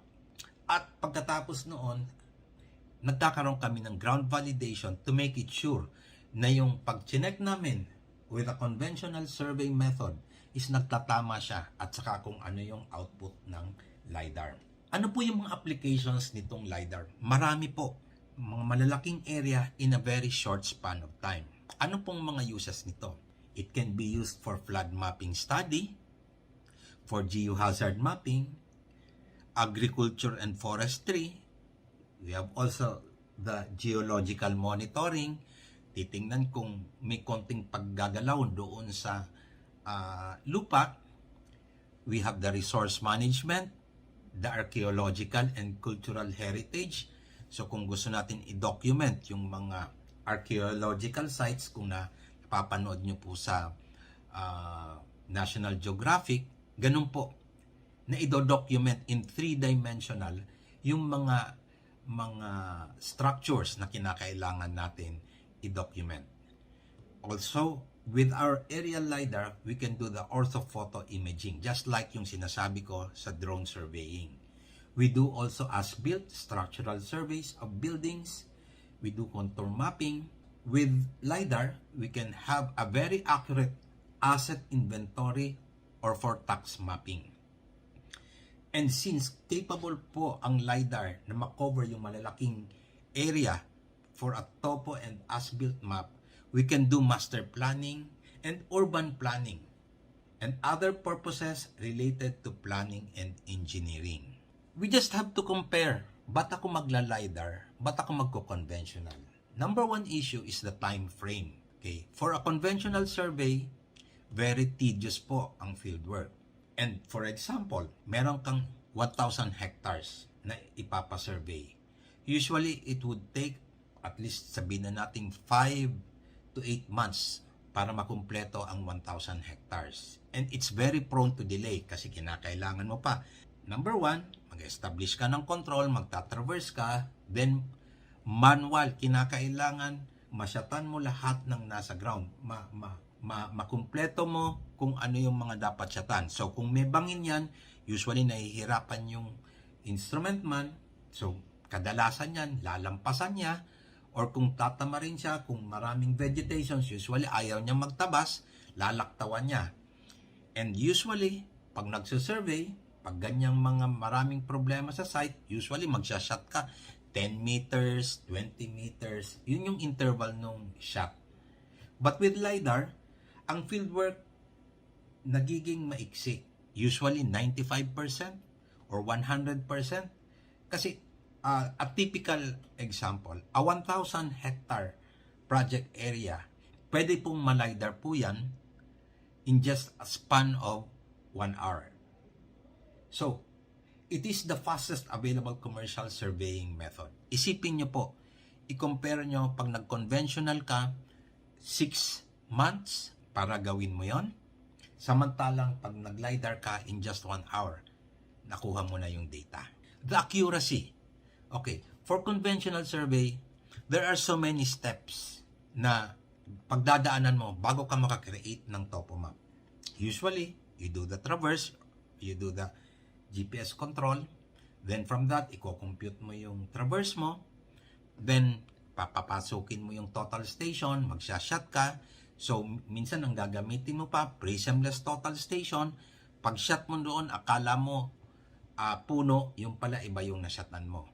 Or, halimbawa, maraming dangerous area, usually, ang radman ayaw pumunta doon, so lalaktawan niya yan. So, makikita mo na lang, bakit butas-butas yung survey mo. Kung butas-butas yung survey mo or masyadong malalaki ang agwat ng shot mo sa ground, you cannot create a detailed DTM. Yun po yung pinaka-importante.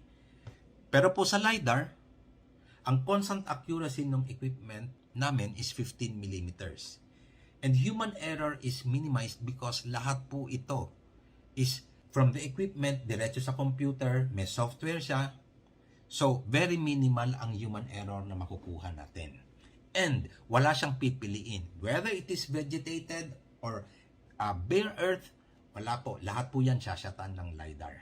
Just to tell you pala, ang kalaban lang ng LiDAR is water. So, kung dumaan siya sa isang body of water, even very shallow, wala siyang makukuhang data. So, it's purely on the dry side siya. Nasa land side lang ang LiDAR. So, pag nakita nyo, ang output ng LiDAR is wala siyang points. Ibig sabihin, it's a body of water. Another issue is the details of structures and features. In conventional survey, no details of structures and features are included in final output. One example is, minsan pag nagko-conventional survey tayo, may mga structures na halimbawa poste ng kuryente. Sasatan lang natin yung poste ng kuryente. Then after that, wala na. Hindi natin sinusukat gaano ba kataas yung poste. May wire ba siya in between? Ano yung sag na nakukuha doon sa wire na yon? But compared to LiDAR, lahat ng structures, whether it's poste, wire siya, kung anong sag nun. Kasi papakita namin sa inyo, even the tiniest wire na nagdudugtong sa mga poste is nakakapture niya. And remember, the accuracy of this LiDAR is 15 millimeters. So, all structural and natural features are included in the final output. Whether doon sa mapa is kinakailangan ng kliyente or hindi. Basta ang importante, pag alis niya sa project area, kumpleto lahat ng data ang kinuha ng LiDAR. So, there's no need to go back to the site to inspect or to see kung may nakalimutan or hindi.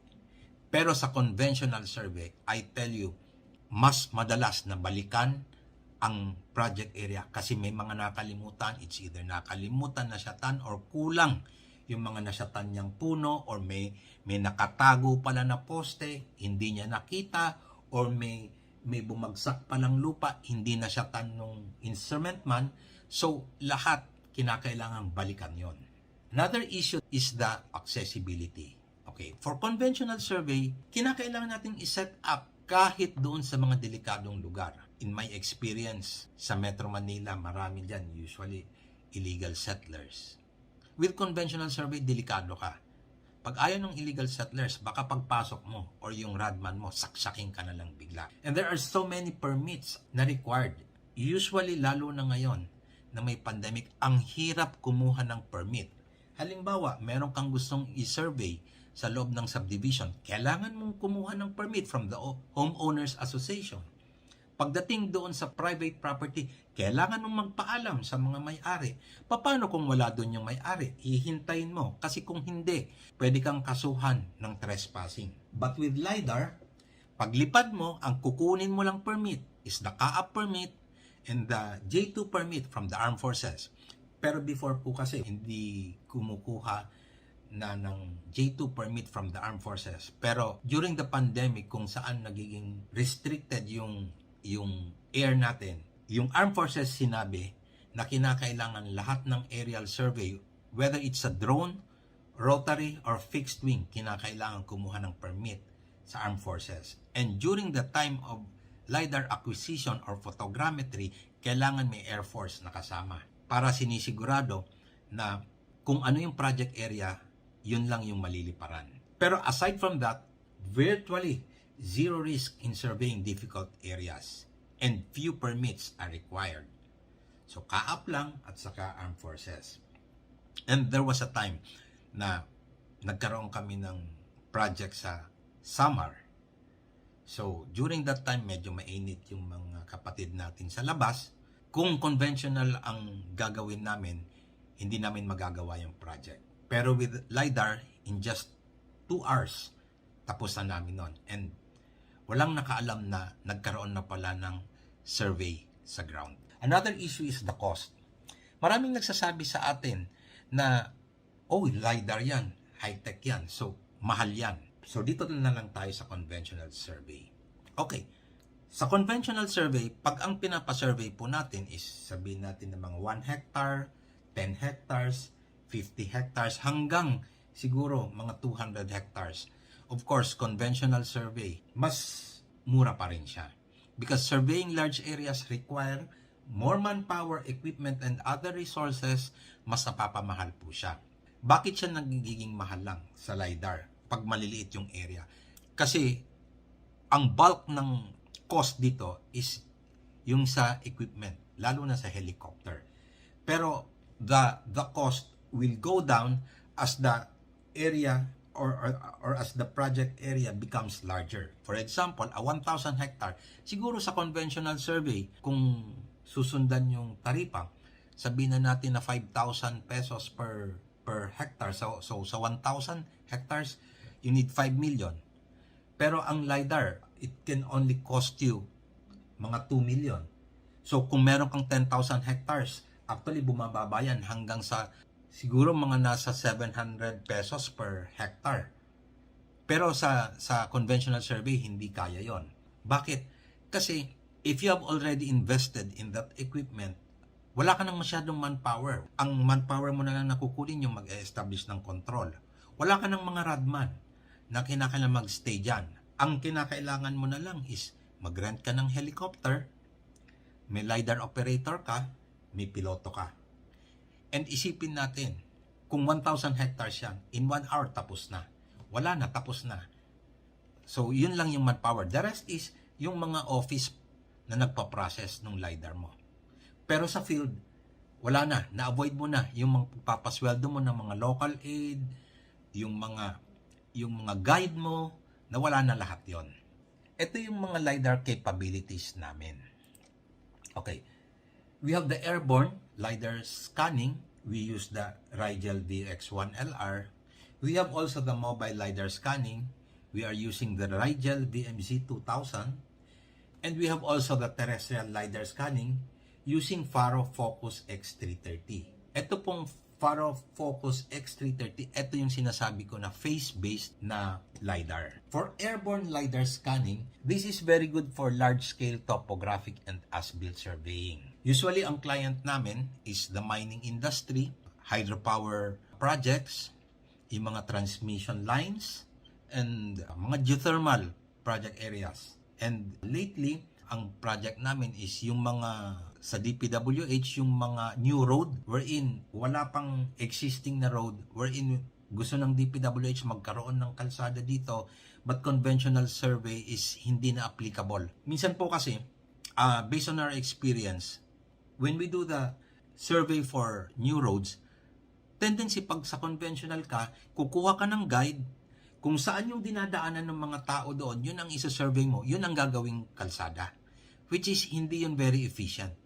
Pero with airborne LiDAR scanning, you can scan, sabihin mo nang ang width nung i-scan mo is 1 kilometer and the length of the proposed kung from end to end, titingnan mo ngayon.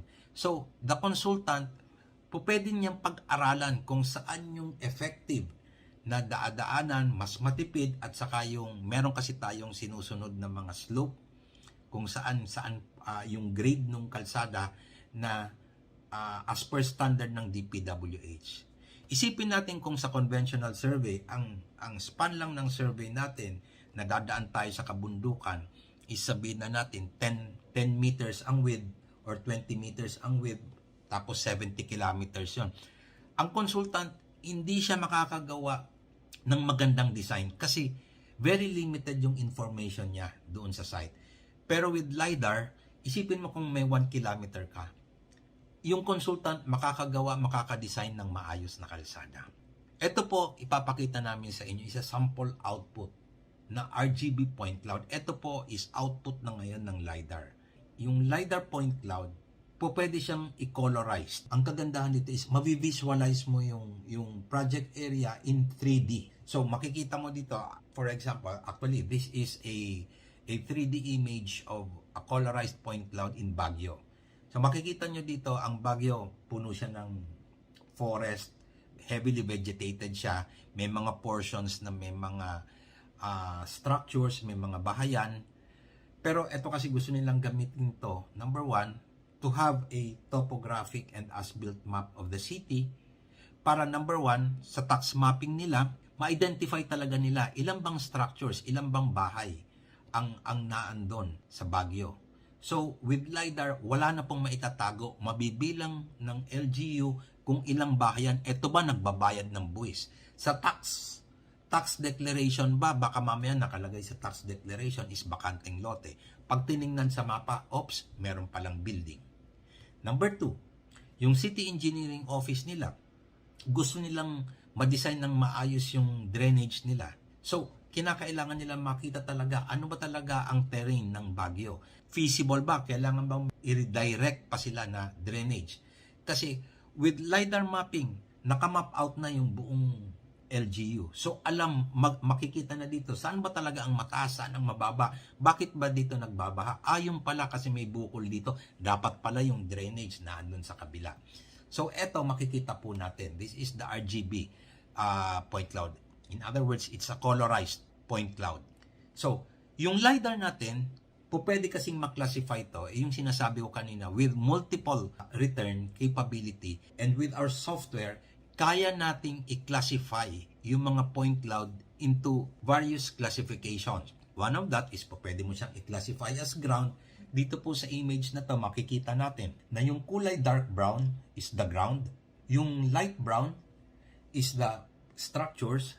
Actually, yung pag-color naman, depende na po sa atin yon kung paano natin i-color. Halimbawa, yung structure, blue, tapos vegetation is green. Kung makikita natin, yung karamihan sa Baguio is kulay green kasi heavily vegetated pa karamihan sa Baguio, except the downtown of Baguio. Makikita natin may mga structures doon.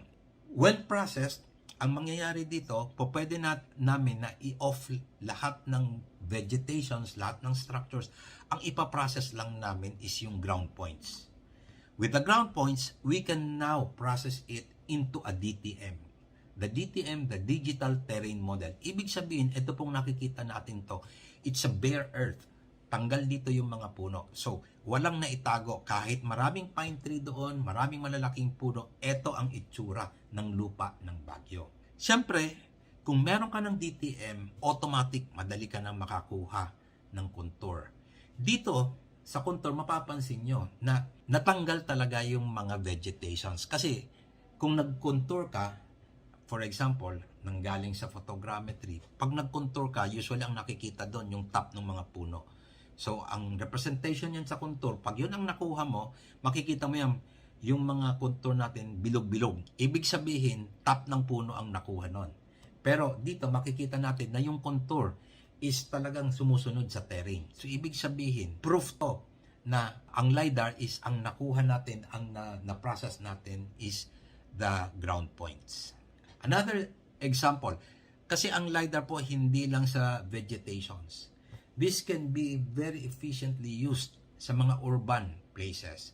It's like, our recent project is kung naririnig nyo po, sa Metro Manila, project po namin yung EDSA Greenway. Kasi i-redevelop ang Balintawak, ang Cubao, ang Guadalupe, at saka Pasay City. So, gusto nila na ipa-as-built sa amin yung 4 na project area. Pero using the conventional survey, hindi namin ma-imagine kung paano gagawin yon using the conventional survey. Kasi minsan, ang hahanapin pala nila, ilang wires ba ang dumadaan sa ganitong kalsada? Gaano ba kataas yung building? Ilang structures ba? Hindi kami pwedeng mag-survey doon sa mga private properties. Hindi kami pwedeng pumasok doon. Kasi every private property, kinakailangan magpaalam kami. So kung gagawin namin yon, it would take months. Baka nga mamaya umabot pa sa 1 taon bago namin matapos. Lalo na ngayong pandemic, wala kaming access sa mga private properties. So anong naisip namin? Ang inintroduce namin is aerial LiDAR. So ito po yung result. By classification, kung saan yung mga blue, yun yung mga structures. Kung makikita nyo dito, yung mga kulay parang yellow is the wire, yung mga wire ng mga kuryente. So dito kitang-kita, makukuha talaga. Kahit mga private properties, yung mga puno, makukuha, mabibilang natin. So ganito po ka-detailed at saka ka-accurate yung LiDAR. Okay. Yung same point cloud, po pwede mo pa rin siyang i-classify by elevation. So from here, ma-imagine natin na yung kulay red, ang pinakamataas na structure, habang bumababa siya, nagiging green siya. So, in the middle is yung kulay yellow. So this is same point cloud, but we classified it into elevation. So, tanggalin na naman natin yung mga vegetations and structures. What we have is the ground. So, from the ground, prinocess namin into a DTM. Ang ginagamit po namin dito, ang DTM na ginagamit namin is every 1 meter. Very dense po ang output ng LiDAR na actually, for every 1 square meter, imagine nyo, for every 1 square meter, a 1 by 1 tile, meron kang points na ang minimum is 20 points per square meter. Sa conventional survey, usually 5 square meters na wala ka pang points. With conventional survey, you cannot create a DTM with a grid of 1 by 1 meter. Bakit? Kasi yung raw data mo is already 5 meters apart or 10 meters apart. So, hindi ka pwedeng mag-DTM. You cannot create a very detailed and accurate DTM. Pero with LiDAR, kung saan meron kang at least 20 points per square meter. So, a DTM with 1 by 1 grid is very easy. Pwede mo pang, kung gusto mo pa na mas accurate kaso mas mabigat yung file mo, you can create a DTM of 50 cm by 50 cm to give you a very detailed DTM. Okay? Lalo na po sa urban areas, kinakailangan dito para makita nyo yung mga pagpalit ng slope, lalo na sa mga sidewalk, kinakailangan. Okay, another sample output. Ito po, just to show to you kung gaano ka-detailed ang LiDAR. Using the colorized LiDAR data, sinection namin ang colorized LiDAR data. Nung pag-section namin, makikita nyo po dito sa section na may ito po yung mga puno, makikita dito yung mga structures na kung saan makikita, bawat point dito is a point cloud. Ito po, bawat isa dito is sinukat ng LiDAR. So, makikita mo dito, nabubuo yung mga bubong, nakikita nyo more or less itsura ng canopy ng mga puno, and below that is the ground. Next, ang papakita po natin is a classified LiDAR data. Kung makikita natin dito, ang kulay green is the vegetation, brown is the ground, and blue is the structure. Kung makikita po natin dito, nung sinection namin to, makikita mo yung very defined ang ground, pero sa taas niya, may mga puno, may mga vegetation. So, hindi po ito kaya ng photogrammetry. Ang photogrammetry, ang makikita lang niya, since image lang siya, ang makikita lang niya is yung top ng vegetations. Hindi niya ma-measure yung yung ground. Okay. So, kaya bakit nabuo itong mga canopies na to ng mga puno? Because of the density of points na kinukuha ng LiDAR. So, kung alimbawa, meron kang 2 points per square meter lang, ay hindi mo ma-identify na puno yan, hindi mo ma-identify na vegetation siya, hindi mo ma-identify na structure yan. Tapos kung may mga wires ka pa, syempre hindi mo yan makukuha kasi kung 1 to 2 points ka lang per square meter, usually nalalampasan yan. Pero the denser the point cloud, mas maganda po ito. Mas detailed ang output ng LiDAR. Okay, this is a 3D view of the classified LiDAR data. It's the same as yung previous na presentation ko, except this one is on a 3D mode. Makikita po dito, nakuha niya pati yung mga wires ng transmission tower. So from there, for every point here dito, may equivalent siya pong coordinates and elevation. The northing, easting, and elevation. So isipin po natin, kahit yung gitna ng wire na yon, pag kinuha ko yung elevation, yung point na yon is lalabas doon kung ano yung position and elevation of that wire. Makikita rin natin dito kung gaano kataas yung puno. Hindi lang na may puno siya, kundi gaano makataas yung puno from the ground. Pati mga bahay, makikita po dito na ano ba to? Isang palapag lang ba ang bahay na to or dalawang palapag? Wala pong naitatago sa LiDAR. After that, ito isang project po namin. This is a hydropower project kung saan pinapakita dito yung digital terrain model. So makikita natin dito, papakita ko sa inyo mamaya yung orthophoto nito. This one, very vegetated to kasi it's somewhere in Ifugao kung saan halos virgin pa yung forest. Makikita natin dito yung terrain, very defined kung nasaan yung waterway, kung nasaan yung ridge nung project area. And napaka-importante ito para sa study ng hydropower projects. Etong kulay blue na to, ito yung water body or river, pero actually ito, to tell you, wala tong data dito sa water body na to. So ang mga points dito sa DTM is only interpolated by the software. So pag prinoses namin yung DTM na yon, ito yung kalalabasan na contour. It's a contour map. So it's actually, this is a 1 meter contour interval map.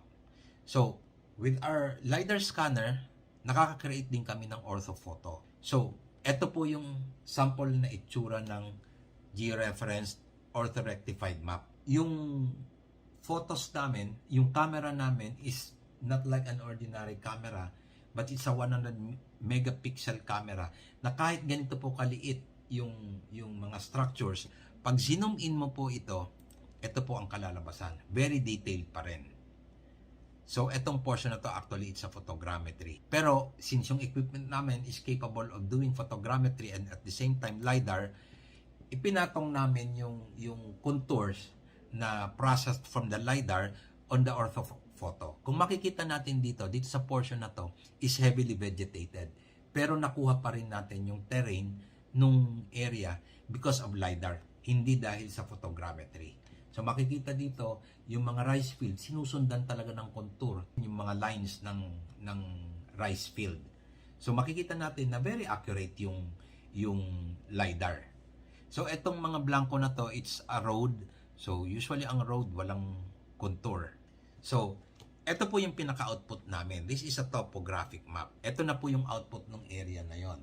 Actually, ito yung river. So kung meron kang magandang DTM, nakikita natin yung mga waterway na actually sa conventional survey usually hindi lumalabas.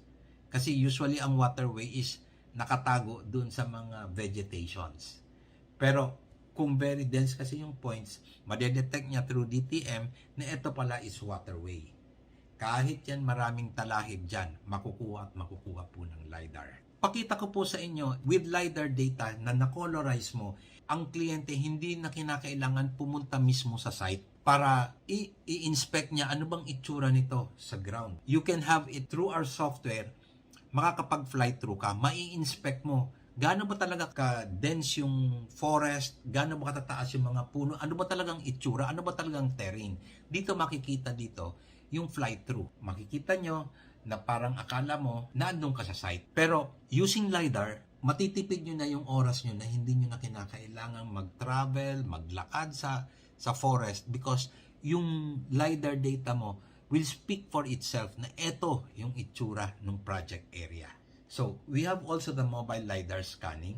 LiDAR din po ito pero nakasakay lang sa sasakyan. So, with our mobile LiDAR scanning, same principle as the aerial scanning pero nasa sasakyan lang siya.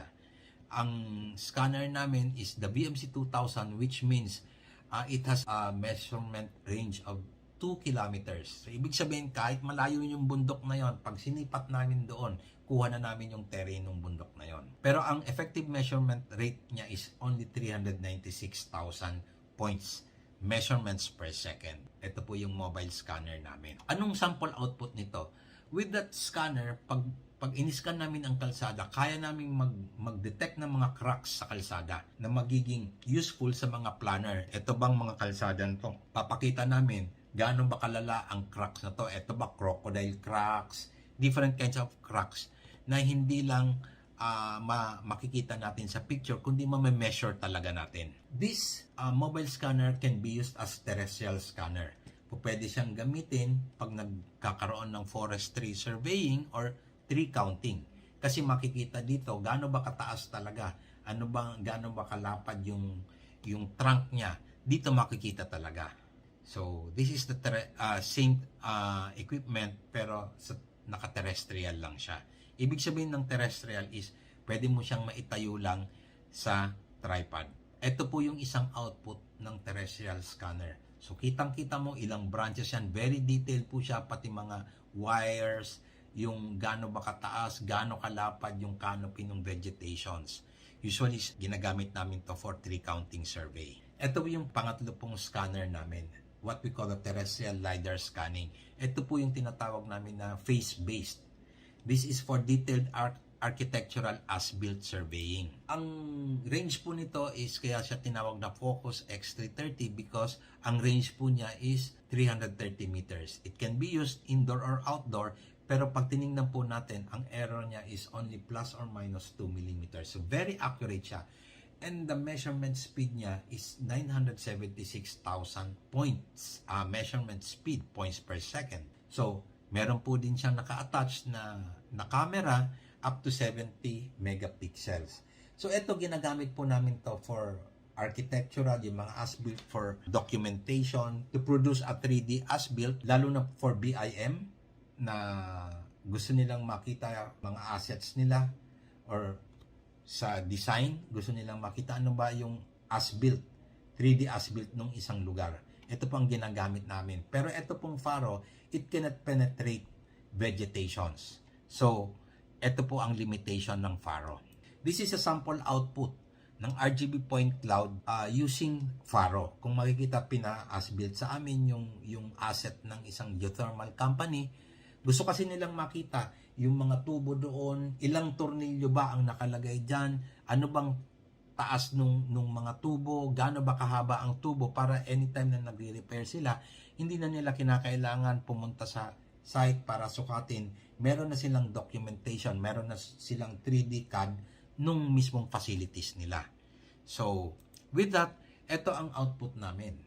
It's a 3D CAD drawing of the facilities. Pag zoom po namin to, lahat ng mga tornilyo nakikita po namin. Masusukat ano bang size ng mga tornilyo na yon. Since ang accuracy nito is plus or minus 2 millimeters, it can have a very detailed and very accurate as-built of any facility or any structure. For example, ito, using the faro, pina-as-built sa amin ng yung archaeological site. It's a church in Ilocos. So, in-scan namin to. And the output is ito po, 3D as-built using AutoCAD.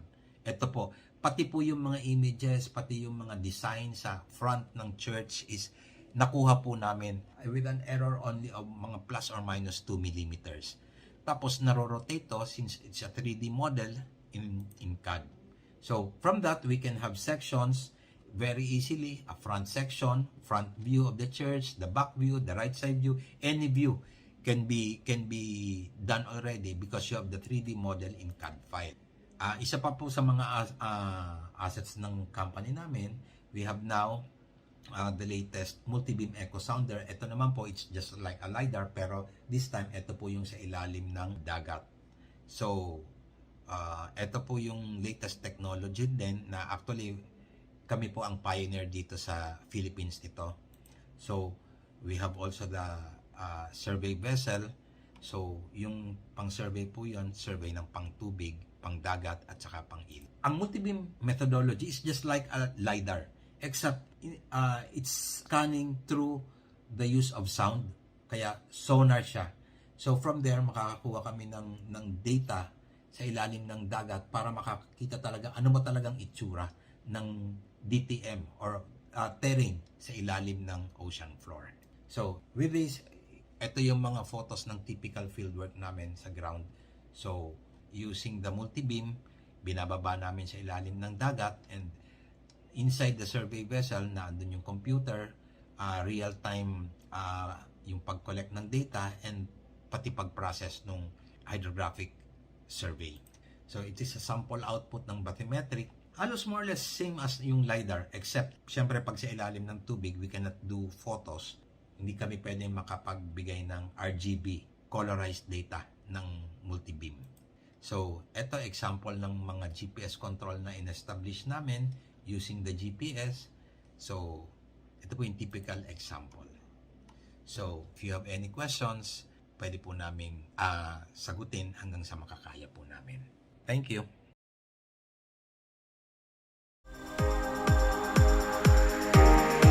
Thank you so much, Engineer Antonio Julian Botor. Thank you, Engineer.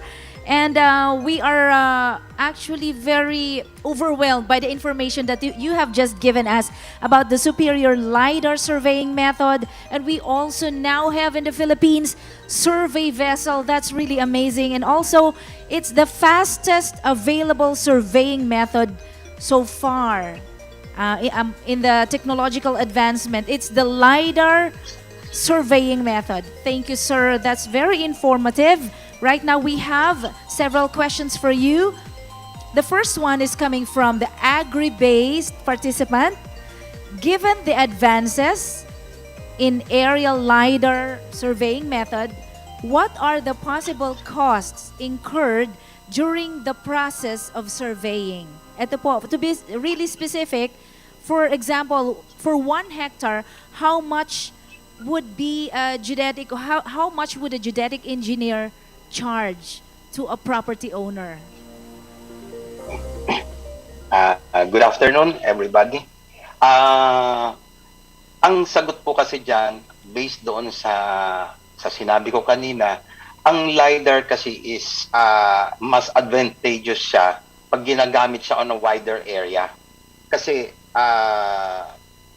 ang usually kasi ang ginagawa namin, pagka mga 1 hectare po kasi, usually ang ginagawa namin is conventional lang. Kasi yun ang mas matipid. Pero when you think of a agricultural area which is, for example, 1,000 hectares, katulad ng sinabi ko kanina, ang 1,000 hectares, pag pinasurvey yon using the LiDAR, is actually mga 30% less costlier siya than the conventional survey. Pag tinopo namin siya and you get all the maps from there, siguro mga nasa, ang range niyan is mga nasa 2,000 pesos lang per hectare.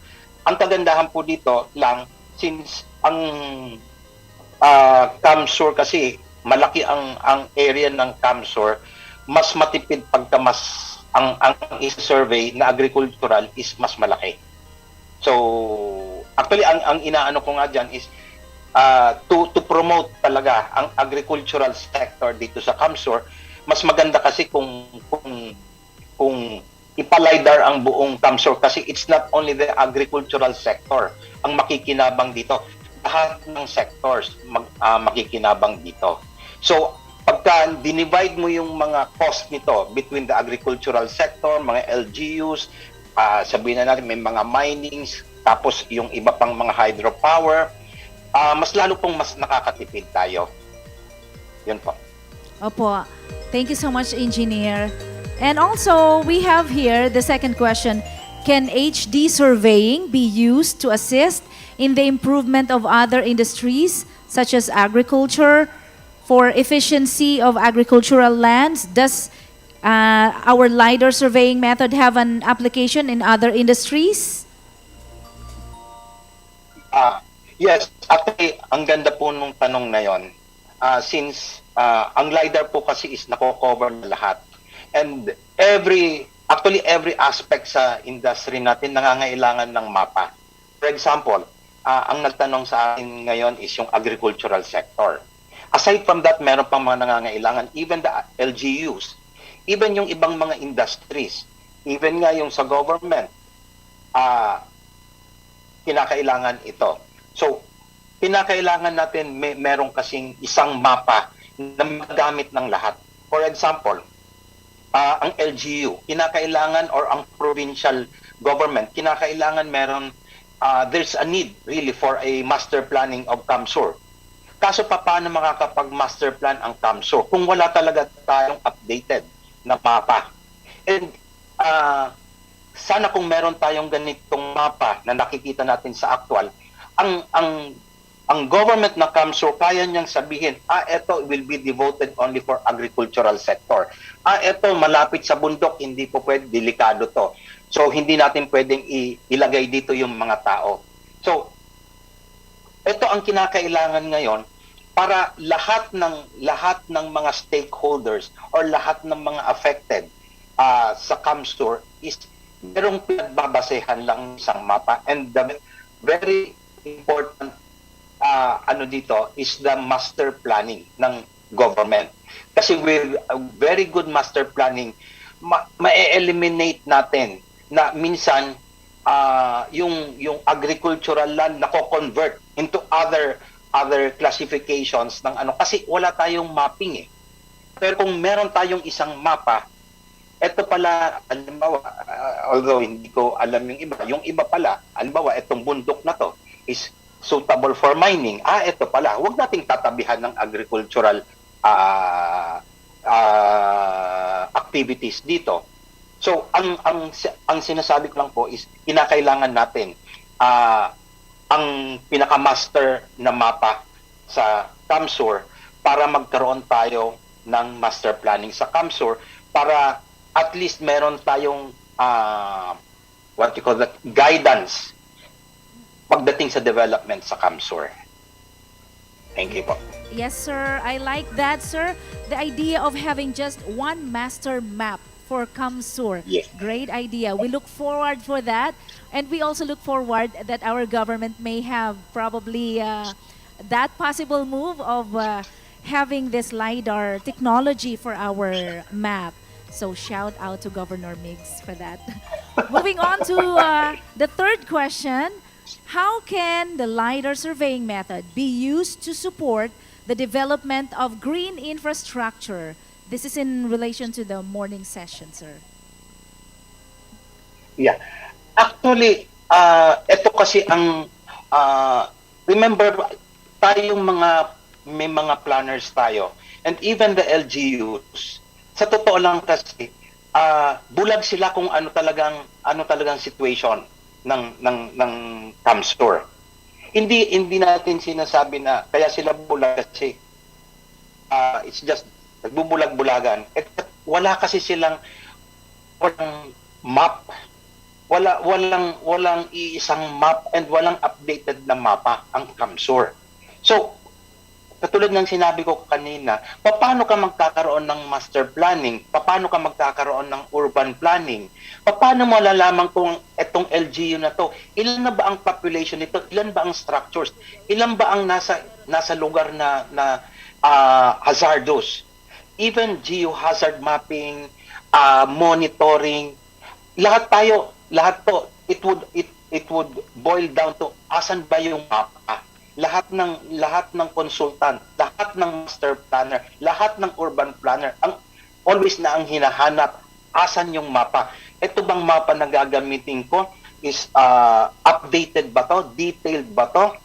And mas maganda po sana, pag nag-aano tayo ng mapping, is hindi kanya-kanyang LGU. Meron tayong all master plan buong province. Kasi kung mangyari yan, ang CamSur ang pinakaunang merong updated and very detailed na mapa sa Pilipinas. And with that sana, doon napapasok yung magandang master planning, urban planning, even the road networks, yung mga farm-to-market roads, hindi natin magawa ng maayos. Bakit? Kasi wala tayong mapa. Ang nakikita lang natin, basta nga daanan ng tao, ibubuldos hanggang doon sa lugar. Paano pala kung may mas magandang pwedeng daanan? Or makikita natin, yung mga binobuldos ba natin ng mga kalsado na farm-to-market, kinakailangan hindi po kasi, I believe na hindi po kasi basta lang tayo magpapadala ng bulldozer, ibubulldoze natin, ipa-flat natin para dumaan yung ano. Kinakailangan pa rin mas matipid, mas efficient kung merong magandang planning. So kung meron tayong one map sa buong CamSur, with the direction, of course, with the governor, mamamonitor ng province, alin na ba dito ang walang kalsada? Alin ba dito ang may mga agricultural areas?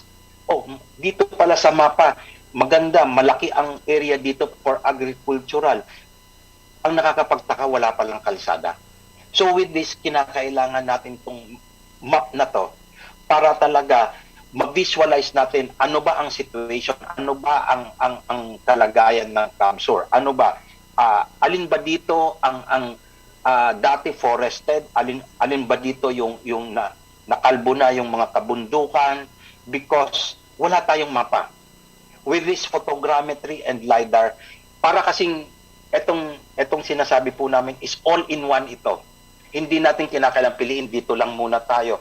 With all the data na naandun na sa atin kung magagawa ito, lahat po ng kinakailangan natin for the planning is andun na. Remember po, sa planning, naniniwala po kami na trash in, trash out. Kasi po, sa master planner, sa urban planner, sa mga nagpaplano, kung basura pong data ang binigay sa kanya, ang magiging output niya na data or ang mapaplano niyang planning or mapa is basura din.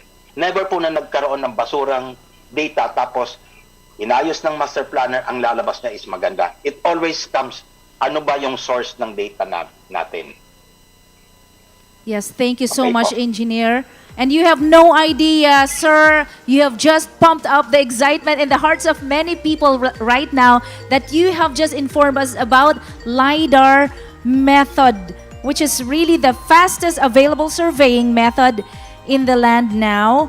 So we can just imagine how many hectares do we have in Camarines Sur? We have 4,162.9315 hectares, and 80.52% of that hectares is classified as agricultural areas. It's really exciting, Engineer. So that's all about the superior LiDAR surveying methods given to us by our speaker, Engineer Antonio Julian L. Butor. Thank you so much, Engineer. Camarines Sur Chamber of Commerce and Industry Incorporated, in partnership with the Provincial Government of Camarines Sur, CamSur Business Expo 2021, ready for a better normal. Third CamSur Construct, present this plaque of appreciation to Engineer Antonio Julian L. Butor for extending his invaluable contribution and unwavering support as our resource speaker, contributing to the success of the Third CamSur Construct webinar with this year's theme, Resilient and Sustainable Infrastructure in the New Normal. Signed by Chairperson of Third CamSur Construct, Erlene Nicole Canada, Chairperson of CamSur Business Expo 2021, Maria Emma F. Llorin, and President of Camarines Sur Chamber of Commerce and Industry Incorporated, Maria Soledad V. Magtuto.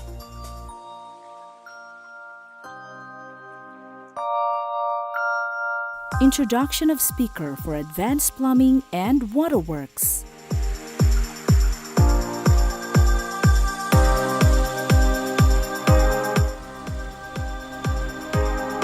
Our speaker holds Master of Education major in Educational Management and Bachelor of Science in Industrial Education, major in Drafting Technology, both from Marikina Polytechnic College. He holds PRC licenses as professional teacher and registered master plumber, which will be called soon as plumbing engineer by virtue of law.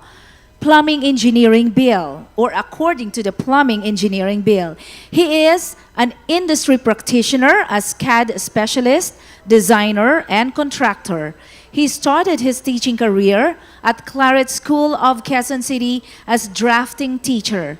He taught CAD and drafting at Don Bosco Technical Institute of Makati as senior teacher 3, and at the same time, worked on part-time basis as assistant professor at the La Salle College of St. Benilde in Manila for almost 8 years. Moreover, he taught for 3 years at Salalah College of Technology in Oman, Middle East, as technical instructor, where he handled different engineering and architecture subjects.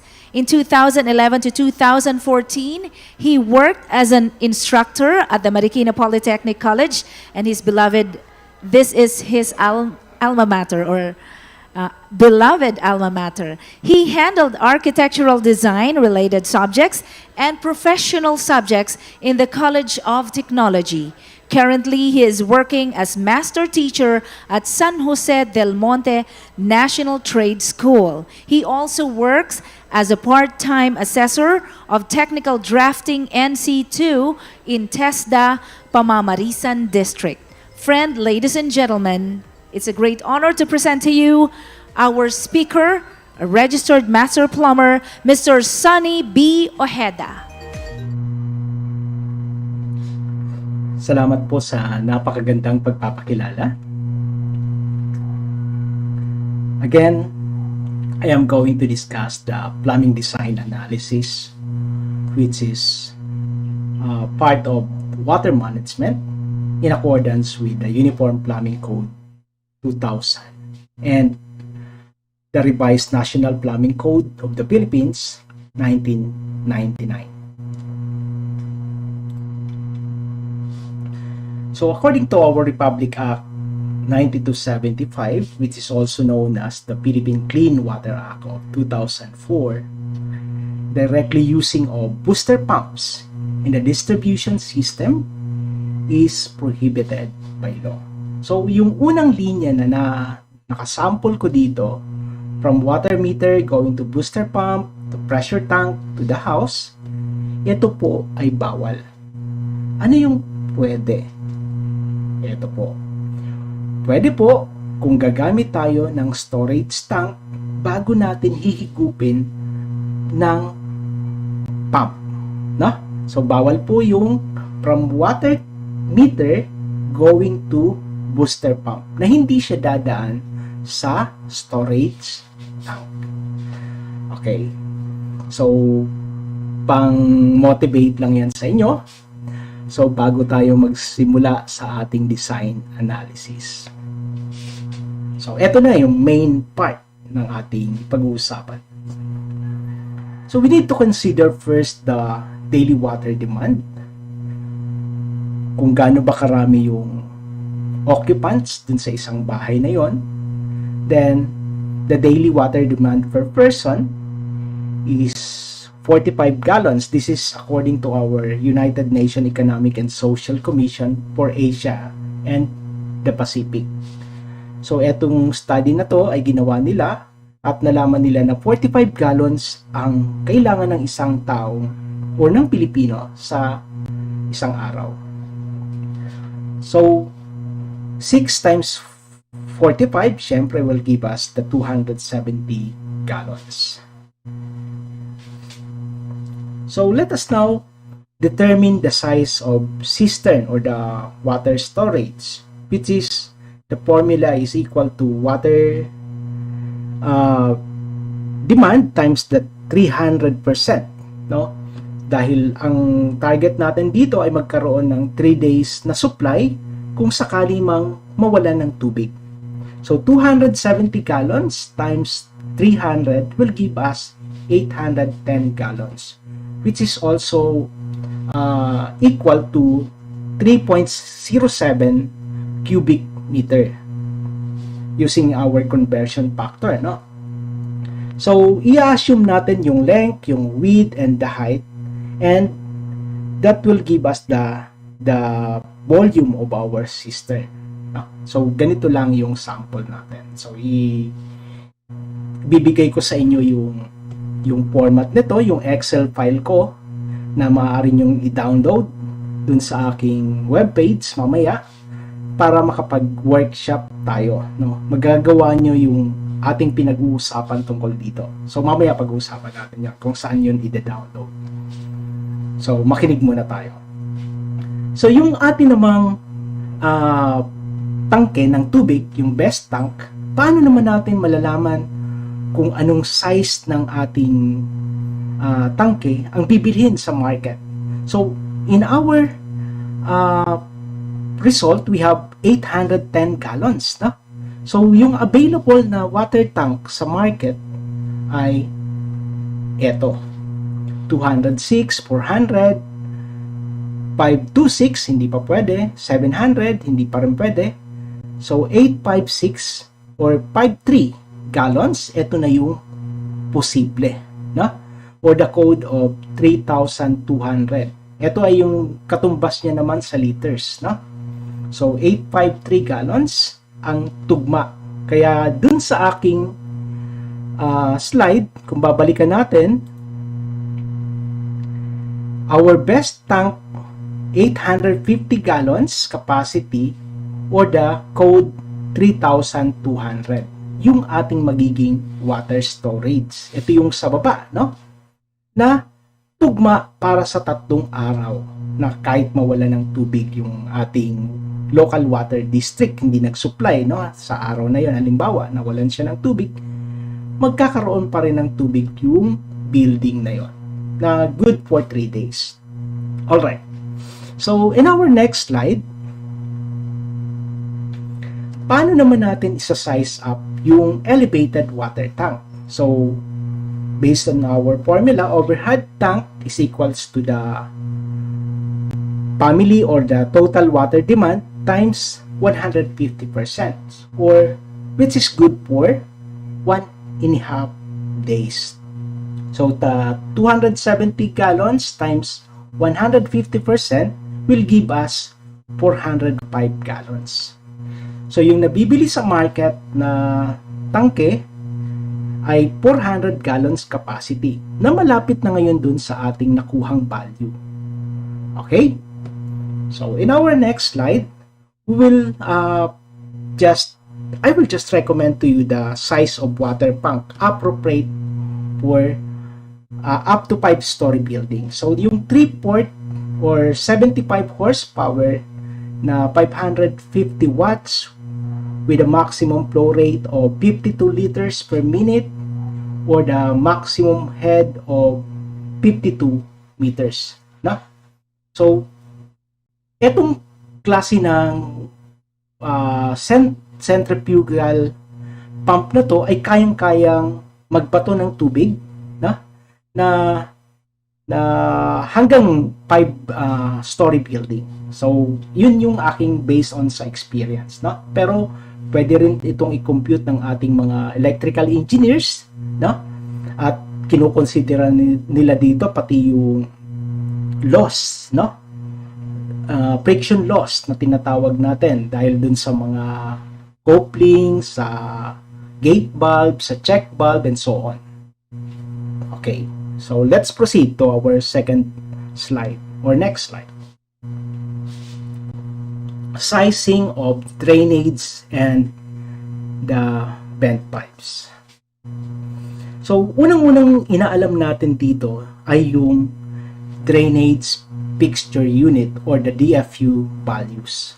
So, yung water closet, may DFU value siya na 3. Then the rest, yung lavatory, shower, urinal, bathtub, shower and the floor drain, then yung kitchen sink ay 2 lang yung DFU value niya. That is according to our Unified Plumbing Code, no? So, ang na-compute dito, no? So, we have 30 DFU value. So, anong size ng tubo ang gagamitin para sa ventilation, para sa soil, para sa sewer, and so on, no? So, in our National Plumbing Code and UPC provides that if it is not more than 256 DFU value, we could use 50 millimeter diameter of UPVC pipe for ventilation and waste pipes. Ito yung para sa waste pipe natin, no? Ito yung katumbas naman ng tubong DDoS, no? Yung maliit na tubo natin. Then yung 100 millimeter diameter of UPVC is good for the soil, sewer, and drain pipes. Ito na yung para doon sa mga dinadaanan ng fecal matter, no? So, ito yon, yung tubong yon. So, 100 millimeter na katumbas naman ng D4 tubo. At yung 150 millimeter na tubo naman ay ito yung katumbas na ating tinatawag na D6 na tubo, no? Na ginagamit naman natin ay para sa storm drainage pipes. So, yan yung basic computation para sa sizing of drainage and vent pipes. So, let us now proceed to sizing of downspout and gutter. So, paano naman nalalaman kung gaano kalaki ng downspout o ng gutter ang ating gagamitin para dun sa ating dinidesign bahay? So, we will assume the 150 mm per hour na rainfall intensity ng ating sa bubong, no? Ng ating bahay, no? Kasi yung pinakamalakas na rainfall intensity na ang gagamitin natin para hindi naman mo problema yung may-ari na kung sakaling napakalakas ng buhos ng ulan, nagkakaroon ng mga overflowing dun sa ating gutter. Okay, so gaano ba kalaki dapat yung downspout? Yung downspout, ito yung tubo na gagamitin natin, no? Ang para dun sa isang bahay. So, unang-unang kinoconsider natin dito is the building roof area. Gaano ba kalapad yung bubong? Gaano kalaki yung area ng bubong? So, let us just assume that we have 102.25 or 102.5 square meter na laki ng ating bubong, no? So, dun sa ating table na 150 mm per hour maximum na rainfall intensity, ang suggested na pinakamalapit dun sa 102 ay etong 100 square millimeter na katumbas niya ay number 3 or the 80 mm UPVC pipe, no? Detress na tubo ang gagamitin natin. Therefore, so yun ang ino-note natin dito. Number 3 or the 80 mm diameter UPVC pipe downspout. Safe na to, no? Safe na yung number 3. So, isa pa, pag naglagay tayo ng downspout, hindi naman iisang downspout lang para dun sa bahay na yon. Every 5 meters na maximum of 5 meters, nagkakaroon tayo ng downspout, di ba? So, yun yung ating basic na design. Okay. So, let us talk about sizing of gutter. Paano naman yung laki ng gutter, no? So, hindi din tayo basta-basta maglalagay ng gutter na hindi tugma dun sa ating computation, no? So, based dun sa ating building roof area,